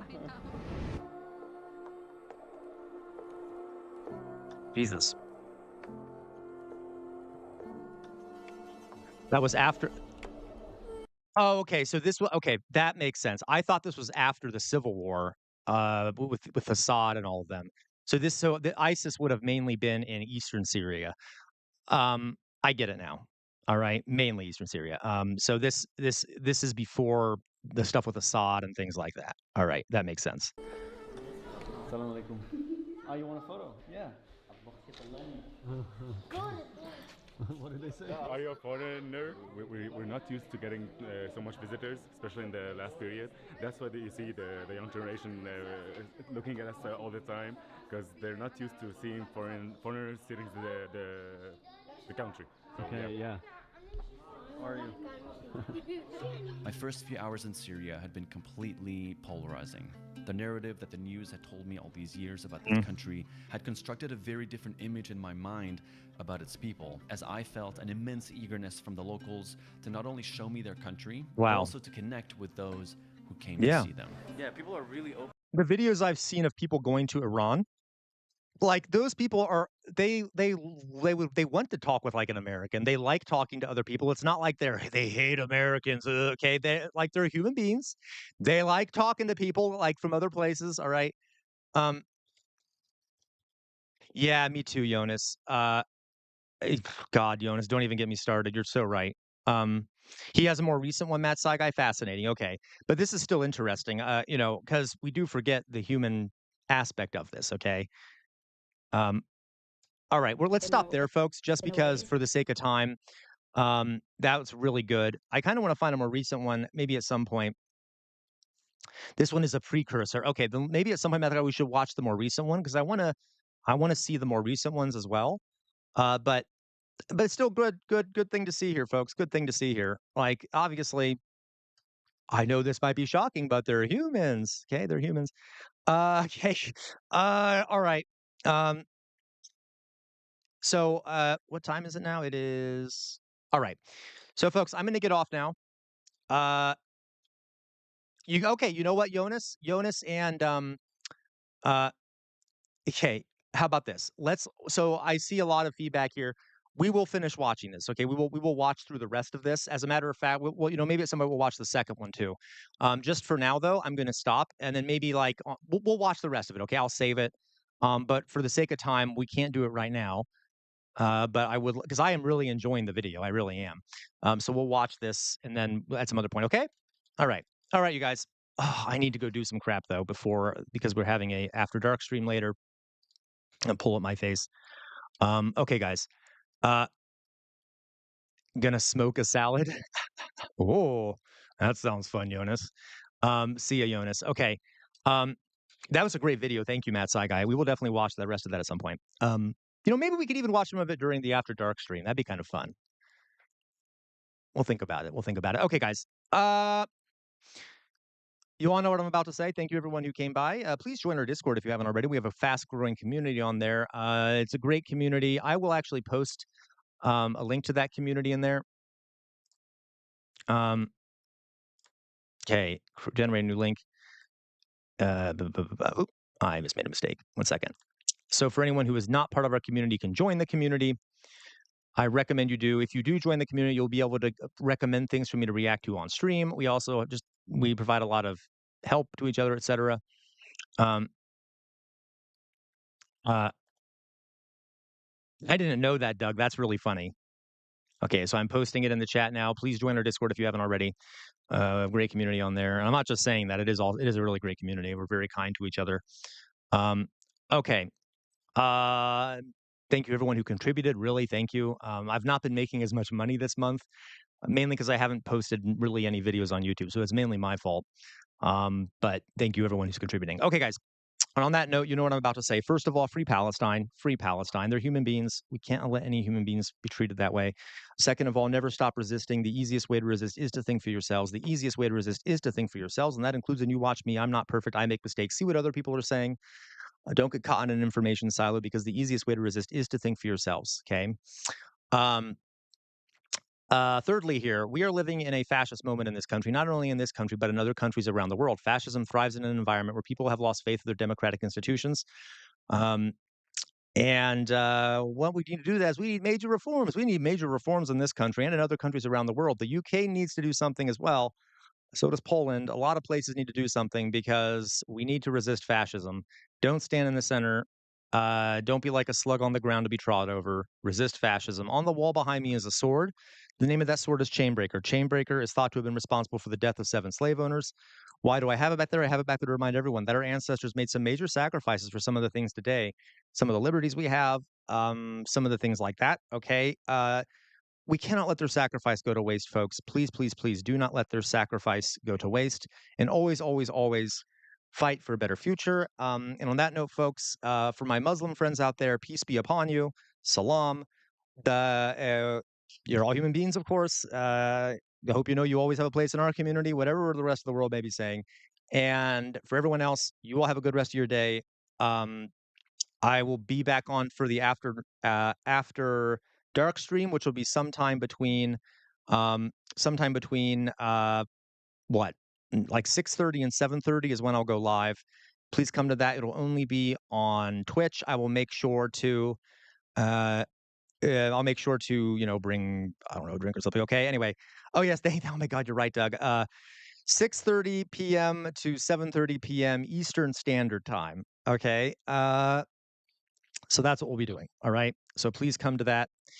We have a fun time. You all know it. You all embarrass me. I embarrass myself. It's a great time. We all get humiliated. I mainly get humiliated for your sake, but still it's a good time. All right. Okay, guys. Have a good time. Bye-bye.